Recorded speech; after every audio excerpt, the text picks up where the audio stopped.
ਸੋਹਣ ਸਿੰਘ ਸੀਤਲ ਦਾ novel ਤੂਤਾਂ ਵਾਲਾ ਖੂਹ ਦਾ 19ਵਾਂ ਅੰਕ।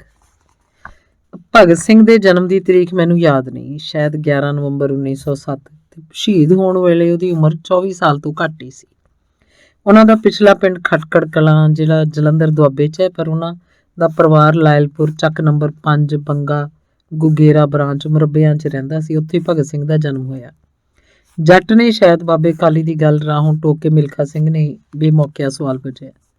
ਹਾਂ, ਸੰਧੂ ਜੱਟ ਸਰਸਰੀ ਉੱਤਰ ਦੇ ਕੇ ਬਾਬਾ ਕਾਲੀ ਫੇਰ ਗਾਂਹ ਤੁਰ ਪਿਆ। ਪਿੰਡ ਦੇ ਪ੍ਰਾਇਮਰੀ ਸਕੂਲ 'ਚੋਂ 4 ਜਮਾਤਾਂ ਪਾਸ ਕਰਕੇ ਭਗਤ ਸਿੰਘ ਲਾਹੌਰ DAV ਸਕੂਲ 'ਚ ਜਾ ਦਾਖਲ ਹੋਇਆ। ਉਸ ਵੇਲੇ ਭਗਤ ਸਿੰਘ ਦੇ ਪਿਤਾ ਕਿਸ਼ਨ ਸਿੰਘ ਲਾਹੌਰ ਹੀ ਰਹਿੰਦੇ ਸੀ। ਉਹ ਕਾਂਗਰਸ ਦੇ ਉੱਘੇ ਲੀਡਰ ਸੀ। ਅਸਲ 'ਚ ਇਹ ਦੇਸ਼ ਭਗਤਾਂ ਦਾ ਘਰਾਣਾ ਸੀ। ਪਗੜੀ ਸੰਭਾਲੋ ਜੱਟਾ ਲਹਿਰ ਦਾ ਮਸ਼ਹੂਰ ਲੀਡਰ ਸਰਦਾਰ ਅਜੀਤ ਸਿੰਘ ਜਲਾਵਤਨ ਭਗਤ ਸਿੰਘ ਦਾ ਚਾਚਾ ਸੀ, ਜੋ ਦੇਸ਼ ਭਗਤੀ ਦੀ ਲਾਗ ਭਗਤ ਸਿੰਘ ਨੂੰ ਘਰੋਂ ਹੀ ਲੱਗੀ ਸੀ। ਜਲਿਆਂਵਾਲੇ ਦੇ ਖੂਨੀ ਸਾਕੇ ਵੇਲੇ ਭਗਤ ਸਿੰਘ ਮਸਾਂ 11-12 ਸਾਲਾਂ ਦਾ ਸੀ। ਉਹਦੇ ਸੋਲ ਦਿਲ ਤੇ ਉਸ ਘਟਨਾ ਦਾ ਬਹੁਤ ਅਸਰ ਹੋਇਆ। ਹਰ ਵੇਲੇ ਸੋਚਦਾ ਰਹਿੰਦਾ, ਇਸ ਅਤਿਆਚਾਰ ਦਾ ਬਦਲਾ ਕਿਵੇਂ ਲਿਆ ਜਾਏ। ਉਂਝ ਬਾਬਾ ਕਾਲੀਆ ਬਦਲਾ ਲੈਣਾ ਤਾਂ ਚਾਹੀਦਾ, ਕਿਤੇ ਵਸ ਚੱਲੇ ਤਾਂ। ਉਸ ਵੇਲੇ ਗੱਭਰੂ ਦੀਪੇ ਦੇ ਡੋਲੇ ਆਪ ਮੁਹਾਰੇ ਫੜਕ ਰਹੇ ਸੀ। ਪੁੱਤਰ, ਜ਼ਰੂਰ ਕੋਈ ਮਰਦ ਉੱਠੇਗਾ। ਵੇਖ ਲਓ ਤੁਸੀਂ, ਬਾਬੇ ਕਾਲੀ ਦੀਆਂ ਅੱਖਾਂ 'ਚ ਉਸ ਵੇਲੇ ਕੋਈ ਅਨੋਖੀ ਜੋਤੀ ਚਮਕ ਰਹੀ ਸੀ। ਮਗਰ ਪੰਜਾਬੀ ਦਾ 7 ਪੀੜ੍ਹੀਆਂ ਤੱਕ ਖੋਰ ਨਹੀਂ ਗੁਆਉਂਦੇ। ਇਹੋ ਜਿਹੀਆਂ ਗੱਲਾਂ 'ਚ ਕਿਸੇ ਦਾ ਕੀਤਾ ਵਾਧਾ ਭੁੱਲਣਾ ਵੀ ਨਹੀਂ ਚਾਹੀਦਾ। ਬਾਬਾ ਕਾਲੀ ਵੀ ਇਸ ਗੱਲ ਨਾਲ ਸਹਿਮਤ ਸੀ। ਅਗਲੇ ਸਾਲ ਇੱਕ ਪਾਸੇ ਗੁਰਦੁਆਰਾ ਲਹਿਰ ਸ਼ੁਰੂ ਹੋ ਗਈ, ਉੱਧਰੋਂ ਕਾਂਗਰਸ ਨੇ ਨਾਮ ਮਿਲਵਰਤਨ ਤੇ ਬਾਈਕਾਟ ਦਾ ਮੋਰਚਾ ਲਾ ਦਿੱਤਾ। ਭਗਤ ਸਿੰਘ ਬਹੁਤ ਛੋਟਾ ਸੀ ਉਸ ਵੇਲੇ, ਫਿਰ ਵੀ ਉਹ ਸੱਤਿਆਗ੍ਰਹੀਆਂ ਦੀ ਸੇਵਾ 'ਚ ਲੱਗਾ ਰਿਹਾ। DAV ਸਕੂਲ ਛੱਡ ਕੇ ਲਾਹੌਰ ਨੈਸ਼ਨਲ ਕਾਲਜ 'ਚ ਦਾਖਲ ਹੋ ਗਿਆ। ਉਹਦਾ ਮੇਲ ਮਿਲਾਪ ਸੁਖਦੇਵ ਨਾਲ ਹੋਇਆ। ਉਸੇ ਵੇਲੇ ਯੂਪੀ ਦੇ ਕਈ ਹੋਰ ਸੂਬਿਆਂ 'ਚ ਅੰਦਰੋਂ ਅੰਦਰ ਬਾਗੀ ਪਾਰਟੀਆਂ ਕੰਮ ਕਰ ਰਹੀਆਂ ਸੀ ਤੇ ਸਹਿਜ ਉਹਨਾਂ ਦੇ ਨਾਲ ਵੀ ਉਹਦੀ ਜਾਣ ਪਛਾਣ ਹੋ ਗਈ। ਸ਼ਾਇਦ 1925 'ਚ ਭਗਤ ਸਿੰਘ, ਸੁਖਦੇਵ, ਭਗਵਤੀ ਚਰਨ ਤੇ ਧਨਵੰਤਰੀ ਆਦਿ ਕਈ ਗੱਭਰੂਆਂ ਨੇ ਨੌਜਵਾਨ ਭਾਰਤ ਸਭਾ ਬਣਾਈ। ਇਸ ਸਭਾ ਵੱਲੋਂ ਉਹਨਾਂ ਲਾਹੌਰ ਬਰੈਡਲਾ ਹਾਲ 'ਚ ਸ਼ਹੀਦ ਕਰਤਾਰ ਸਿੰਘ ਸਰਾਭਾ ਦੀ ਬਰਸੀ ਮਨਾਈ। ਨਹੀਂ ਤਾਂ ਹੋਰ ਕੋਈ ਤਾਂ ਉਹਨਾਂ ਗਦਰ ਪਾਰਟੀਆਂ ਦੇ ਸ਼ਹੀਦਾਂ ਦਾ ਨਾਮ ਹੀ ਨਹੀਂ ਸੀ ਲੈਂਦਾ। ਸਰਕਾਰ ਤੋਂ ਡਰਦਾ, ਹੋਰ ਕੀ। ਕੁਝ ਲੋਕ ਡਰਦੇ ਚੁੱਪ ਸਨ ਤੇ ਕਾਂਗਰਸ ਆਂਦੀ ਏ ਕਿ ਹਥਿਆਰਾਂ ਦੀ ਵਰਤੋਂ ਕਰਨ ਵਾਲਿਆਂ ਦਾ ਨਾਂ ਲਿਆ ਸਾਡੀ ਸ਼ਾਂਤਮਈ ਟੁੱਟਦੀ ਹੈ। ਚਲੋ, ਆਪਣੇ ਆਪਣੇ ਵਿਚਾਰ ਨੇ। ਬਾਬੇ ਕਾਲੀ ਦੀ ਕਾਂਗਰਸ ਨਾਲ ਵੀ ਹਮਦਰਦੀ ਸੀ। ਫਿਰ ਉਹਨਾਂ ਵਾਸਤੇ ਇੱਕ ਸਖਤ ਸ਼ਬਦ ਕੋਈ ਨਾ ਕਿਹਾ। ਇਸ ਜਲਸੇ ਦੇ ਲੋਕਾਂ 'ਚ ਭਗਤ ਸਿੰਘ ਦੀ ਸਭਾ ਦਾ ਚਰਚਾ ਹੋਣ ਲੱਗ ਪਿਆ। ਉਦੋਂ ਕੁਝ ਚਿਰ ਪਿੱਛੋਂ ਕਾਕੋਰੀ ਦੀ ਘਟਨਾ ਹੋ ਗਈ। ਕਾਕੋਰੀ ਕੀ? ਦੀਪੇ ਨੇ ਪੁੱਛਿਆ। ਲਖਨਊ ਤੋਂ ਉਰਾਂ ਆਉਂਦਿਆਂ ਦੂਸਰਾ ਸਟੇਸ਼ਨ ਹੈ ਕਾਕੋਰੀ। ਯੂਪੀ ਦੇ ਬਾਗੀਆਂ ਨੇ ਉਹਦੇ ਲਾਗੇ ਗੱਡੀ ਖਿਲਾਰ ਕੇ ਲੁੱਟ ਲਈ। ਕਈ ਆਂਦੇ ਨੇ ਵੀ ਭਗਤ ਸਿੰਘ ਦੀ ਗੱਡੀ ਲੁੱਟਣ ਵਾਲਿਆਂ ਦੇ ਨਾਲ ਸੀ, ਪਰ ਉਹ ਨਾਲ ਹੈ ਨਹੀਂ ਸੀ। ਅਸੀਂ ਜੇਲ੍ਹ 'ਚ ਉਸ ਤੋਂ ਪੁੱਛਦੇ ਸੀ ਤਾਂ ਉਹ ਅੱਗੋਂ ਹੱਸ ਕੇ ਕਹਿ ਛੱਡਿਆ ਕਰਦਾ, ਤੁਸੀਂ ਇਉਂ ਸਮਝੋ ਖਾਂ ਗਏ ਅੰਗਰੇਜ਼ਾਂ ਦੇ ਬਰਖਲਾਫ ਕਿਤੇ ਵੀ ਕੁਝ ਹੋਇਆ ਹੋਵੇ, ਭਗਤ ਸਿੰਘ ਨਾਲ ਹੋਏਗਾ।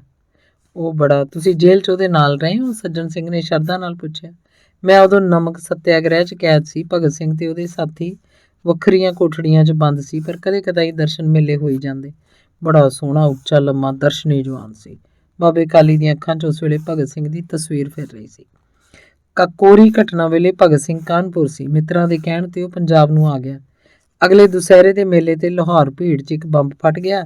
ਕੁਝ ਲੋਕ ਫੱਟੜ ਹੋ ਗਏ। ਉਸ ਸ਼ੁਬੇ 'ਚ ਭਗਤ ਸਿੰਘ ਤੇ ਉਹਦੇ ਕੁਝ ਸਾਥੀ ਪੁਲਿਸ ਨੇ ਫੜ ਲਏ, ਪਰ ਉਹ ਕੰਮ ਕਿਸੇ ਸ਼ਰਾਰਤੀ ਬੰਦੇ ਦਾ ਸੀ, ਭਗਤ ਸਿੰਘ ਦੀ ਪਾਰਟੀ ਦਾ ਨਹੀਂ ਸੀ। ਪੁਲਿਸ ਨੇ 15 ਦਿਨ ਬਿਠਾ ਕੇ ਭਗਤ ਸਿੰਘ ਹੋਰਾਂ ਨੂੰ ਛੱਡਤਾ। ਉਹਨਾਂ ਦਾ ਅਸਲੀ ਕੰਮ ਤਾਂ ਸਾਈਮਨ ਕਮਿਸ਼ਨ ਤੋਂ ਸ਼ੁਰੂ ਹੋਇਆ। ਤੁਹਾਨੂੰ ਦੱਸਿਆ ਨਾ, ਪੁਲਿਸ ਦੀਆਂ ਡਾਂਗਾਂ ਨਾਲ ਘਾਇਲ ਹੋ ਕੇ ਲਾਲਾ ਲਾਜਪਤ ਰਾਏ ਸ਼ਹੀਦ ਹੋ ਗਏ। ਭਗਤ ਸਿੰਘ ਕਿਆ ਸੋਚਿਆ ਵੀ ਓਏ, ਇਹ ਤਾਂ ਸਾਰੀ ਕੌਮ ਦੀ, ਸਾਰੇ ਦੇਸ਼ ਦੀ ਬੇਇੱਜ਼ਤੀ ਹੈ। ਇੱਕ ਮਾਮੂਲੀ ਅੰਗਰੇਜ਼ ਅਫਸਰ ਨੇ ਸਾਡਾ ਐਡਾ ਵੱਡਾ ਲੀਡਰ ਕੁੱਟ-ਕੁੱਟ ਕੇ ਮਾਰਤਾ। ਅਸੀਂ ਕੀ ਹੋਏ ਜੇ ਖੂਨ ਦਾ ਬਦਲਾ ਨਾ ਲਿਆ? ਸ਼ੇਰਾਂ ਨੇ ਮਹੀਨਾ ਨਾ ਪਹਿਨਤਾ ਜਾਂ ਸਗੋਂ ਬਦਲਾ ਲੈ ਲਿਆ। ਫਿਰ ਮਰਦ ਮੂੰਹ ਕੱਢੀ ਗੱਲ ਪੂਰੀ ਕਰ ਛੱਡਦੇ ਨੇ ਕਿ ਦੀਪੇ ਦੀ ਟੁਣਕਵੀਂ ਆਵਾਜ਼ ਆਈ। ਡਿਪਟੀ ਸੁਪਰਡੈਂਟ ਪੁਲਿਸ ਸਾਂਡਰਸ ਦਾ ਦਫ਼ਤਰ ਲਾਹੌਰ DAV ਕਾਲਜ ਦੇ ਸਾਹਮਣੇ ਸੀ। ਬਾਬੇ ਕਾਲੀ ਨੇ ਆਪਣੀ ਕਹਾਣੀ ਜਾਰੀ ਰੱਖੀ। ਸਾਂਡਰਸ ਮੋਟਰਸਾਈਕਲ ਤੇ ਚੜ੍ਹ ਕੇ ਘਰ ਨੂੰ ਚੱਲਿਆ ਸੀ। ਉਹ ਧੌਣ ਬੜੀ ਅਕੜਾ ਕੇ ਰੱਖਦਾ ਸੀ ਵੀ ਨਾਲੇ ਅੰਗਰੇਜ਼ ਹੋਇਆ ਨਾਲੇ ਪੁਲਸੀਆ ਤਾਂ ਜਲਾਇਆ ਮੁੱਚੀ ਵੀ ਹੋਵੇ ਤਾਂ ਕਿਰਲਿਆਂ ਆਕੜ ਕੇ ਤੁਰਦਾ। ਟਹਿਲ ਸਿੰਘ ਦੇ ਦਿਲ 'ਚ ਅੰਗਰੇਜ਼ੀ ਸਰਕਾਰ ਦੀ ਪੁਲਿਸ ਵਾਸਤੇ ਬਹੁਤ ਨਫ਼ਰਤ ਸੀ। ਅੱਗੇ ਬੂਹੇ ਲਾਗੇ ਸ਼ਿਕਾਰੀ ਵੀ ਬੌਰ ਲਾਈ ਬੈਠੇ ਸੀ। ਸਾਂਡਰਸ ਬਰਾਬਰ ਤੇ ਆਇਆ ਤਾਂ ਪਾਸੇ ਤੋਂ ਰਾਜਗੁਰੂ ਨੇ ਪਿਸਤੌਲ ਦੀ ਗੋਲੀ ਮਾਰੀ। ਸ਼ੇਰ ਦਾ ਨਿਸ਼ਾਨਾ ਟਿਕਾਣੇ ਬੈਠਾ ਸਾਂਡਰਸ ਉਲਟ ਕੇ ਜਾ ਪਿਆ। ਦੂਜੇ ਪਾਸੇ ਤੋਂ ਭਗਤ ਸਿੰਘ ਨੇ ਅੱਗੇ ਵਧ ਕੇ 5 ਗੋਲੀਆਂ ਦਾ ਭਰਿਆ ਪਿਸਤੌਲ ਖਾਲੀ ਕਰਤਾ। ਸਾਂਡਰਸ ਥਾਂ ਤੇ ਠੰਡਾ ਹੋ ਗਿਆ। ਬੋਲੇ ਸੋ ਨਿਹਾਲ। ਅੰਦਰ ਦੀ ਖੁਸ਼ੀ ਪ੍ਰਗਟ ਕਰਨ ਵਾਸਤੇ ਦੀਪੇ ਨੇ ਜੈਕਾਰਾ ਛੱਡਿਆ। ਦੂਸਰਿਆਂ ਨੇ ਮਗਰੀ ਸਤਿ ਸ੍ਰੀ ਅਕਾਲ ਦੀ ਨੀਵੀਂ ਜੀ ਹੇਕ ਕੱਢੀ। ਸਾਂਡਰਸ ਦੇ ਮਰਨ ਦੀ ਜਾਂ ਲਾਲਾ ਲਾਜਪਤ ਰਾਏ ਦਾ ਬਦਲਾ ਲਏ ਜਾਣ ਦੀ ਖੁਸ਼ੀ ਕਿਸੇ ਦੇ ਅੰਦਰ ਵੀ ਮਿਉਂ ਨਹੀਂ ਸੀ ਰਹੀ। ਕਾਲਜ ਦੀ ਕੰਧ ਦੇ ਅੰਦਰਵਾਰ ਚੰਦਰ ਸ਼ੇਖਰ ਆਜ਼ਾਦ ਤੇ ਉਹਨਾਂ ਦੇ ਕੁਝ ਹੋਰ ਸਾਥੀ ਖੜੇ ਸੀ। ਭਗਤ ਸਿੰਘ ਤੇ ਰਾਜਗੁਰੂ ਭੱਜ ਕੇ ਉਹਨਾਂ 'ਚ ਰਲ ਗਏ।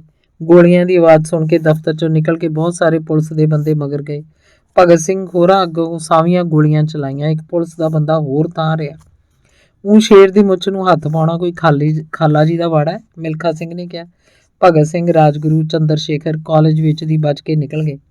ਬਾਬਾ ਕਾਲੀ ਆਪਣੇ ਚਾਲੇ ਕਹਿੰਦਾ ਜਾ ਰਿਹਾ ਸੀ। ਪਿੱਛੋਂ ਪੁਲਿਸ ਨੇ ਉੱਥੇ ਬਹੁਤ ਸਾਰੇ ਇਸ਼ਤਿਹਾਰ ਖਿਲਰੇ ਪਏ ਲੱਭੇ। ਲਿਖਿਆ ਸੀ, ਅਸੀਂ ਲਾਲਾ ਲਾਜਪਤ ਰਾਏ ਦੀ ਮੌਤ ਦਾ ਬਦਲਾ ਲਿਆ। ਅਸੀਂ ਐਸਾ ਨਾ ਕਰਦੇ ਤਾਂ ਇਹ ਸਾਰੇ ਦੇਸ਼ ਦੀ ਬੇਇੱਜ਼ਤੀ ਤੇ ਬਦਨਾਮੀ ਸੀ। ਇਸ ਘਟਨਾ ਤੋਂ ਅੰਗਰੇਜ਼ ਨੂੰ ਸਮਝ ਲੈਣਾ ਚਾਹੀਦਾ ਕਿ ਹੁਣ ਹਿੰਦੁਸਤਾਨ ਜਾਗ ਪਿਆ। ਇੱਕ ਬੰਦੇ ਨੂੰ ਜਾਨੋਂ ਮਾਰਨ ਦਾ ਸਾਨੂੰ ਅਫਸੋਸ ਜ਼ਰੂਰ ਹੈ, ਪਰ ਇਸ ਤੋਂ ਬਿਨਾਂ ਹੋਰ ਕੋਈ ਚਾਰਾ ਨਹੀਂ ਸੀ, ਕਿਉਂਕਿ ਉਹ ਬੰਦਾ ਅੰਗਰੇਜ਼ੀ ਸਰਕਾਰ ਦਾ ਇੱਕ ਪੁਰਜ਼ਾ ਤੇ ਸਾਡੇ ਲੀਡਰ ਦਾ ਕਾਤਲ ਸੀ। ਨਾਲੇ ਇਨਕਲਾਬ ਇਹੋ ਜਿਹੀਆਂ ਘਟਨਾ ਹੋ ਹੀ ਜਾਇਆ ਕਰਦੀਆਂ ਨੇ ਤੇ ਇਹੋ ਜਿਹੇ ਇਸ਼ਤਿਹਾਰ ਰਾਤੋਂ ਰਾਤ ਸਾਰੇ ਸ਼ਹਿਰ 'ਚ ਥਾਂ ਲੱਗ ਗਏ। ਮਰਦ ਜਿਹੜਾ ਕੰਮ ਕਰਦੇ ਨੇ ਲੁੱਕ ਕੇ ਥੋੜ੍ਹਾ ਕਰਦੇ ਨੇ। ਸਰੋਤਿਆਂ 'ਚ ਕਿਸੇ ਦੀ ਆਵਾਜ਼ ਆਈ। ਉਸੇ ਰਾਤ ਭਗਤ ਸਿੰਘ ਤੇ ਰਾਜਗੁਰੂ ਕਲਕੱਤੇ ਨੂੰ ਗੱਡੀ ਚੜ੍ਹ ਗਏ। ਸਿਆਲ ਦੀ ਰੁੱਤ ਸੀ। ਭਗਤ ਸਿੰਘ ਨੇ ਸਿਰ ਤੇ ਸਾਬਾਂ ਵਰਗੀ ਹੈੜ ਤੇ ਗਲ ਲੰਮਾ ਸਾਰਾ ਓਵਰਕੋਟ ਪਾਇਆ ਸੀ। ਉਹਦੇ ਨਾਲ ਭਗਤੀ ਚਰਨ ਦੀ ਧਰਮ ਪਤਨੀ 3 ਸਾਲਾਂ ਦਾ ਲੜਕਾ ਸਚਿੰਦਰ ਭਗਤ ਸਿੰਘ ਨੂੰ ਲੰਮਾ ਚਾਚਾ ਜੀ ਆਂਦਾ ਹੁੰਦਾ ਸੀ। ਵੇਖਣ ਵਾਲੇ ਉਹਨਾਂ ਨੂੰ ਇੱਕ ਪਰਿਵਾਰ ਹੀ ਸਮਝਦੇ ਸੀ। ਭਗਵਤੀ ਚਰਨ ਦੀ ਪਤਨੀ ਵੀ ਪੁਲਿਸ ਦੀਆਂ ਨਜ਼ਰਾਂ ਤੋਂ ਬਚਣ ਵਾਸਤੇ ਇਸ ਢੰਗ ਨਾਲ ਗੱਲਾਂ ਕਰਦੀ ਸੀ ਜਿਵੇਂ ਭਗਤ ਸਿੰਘ ਉਹਦਾ ਪਤੀ ਹੋਵੇ ਤੇ ਰਾਜਗੁਰੂ ਉਹਨਾਂ ਦਾ ਘਰੇਲੂ ਨੌਕਰ ਬਣਿਆ ਸੀ।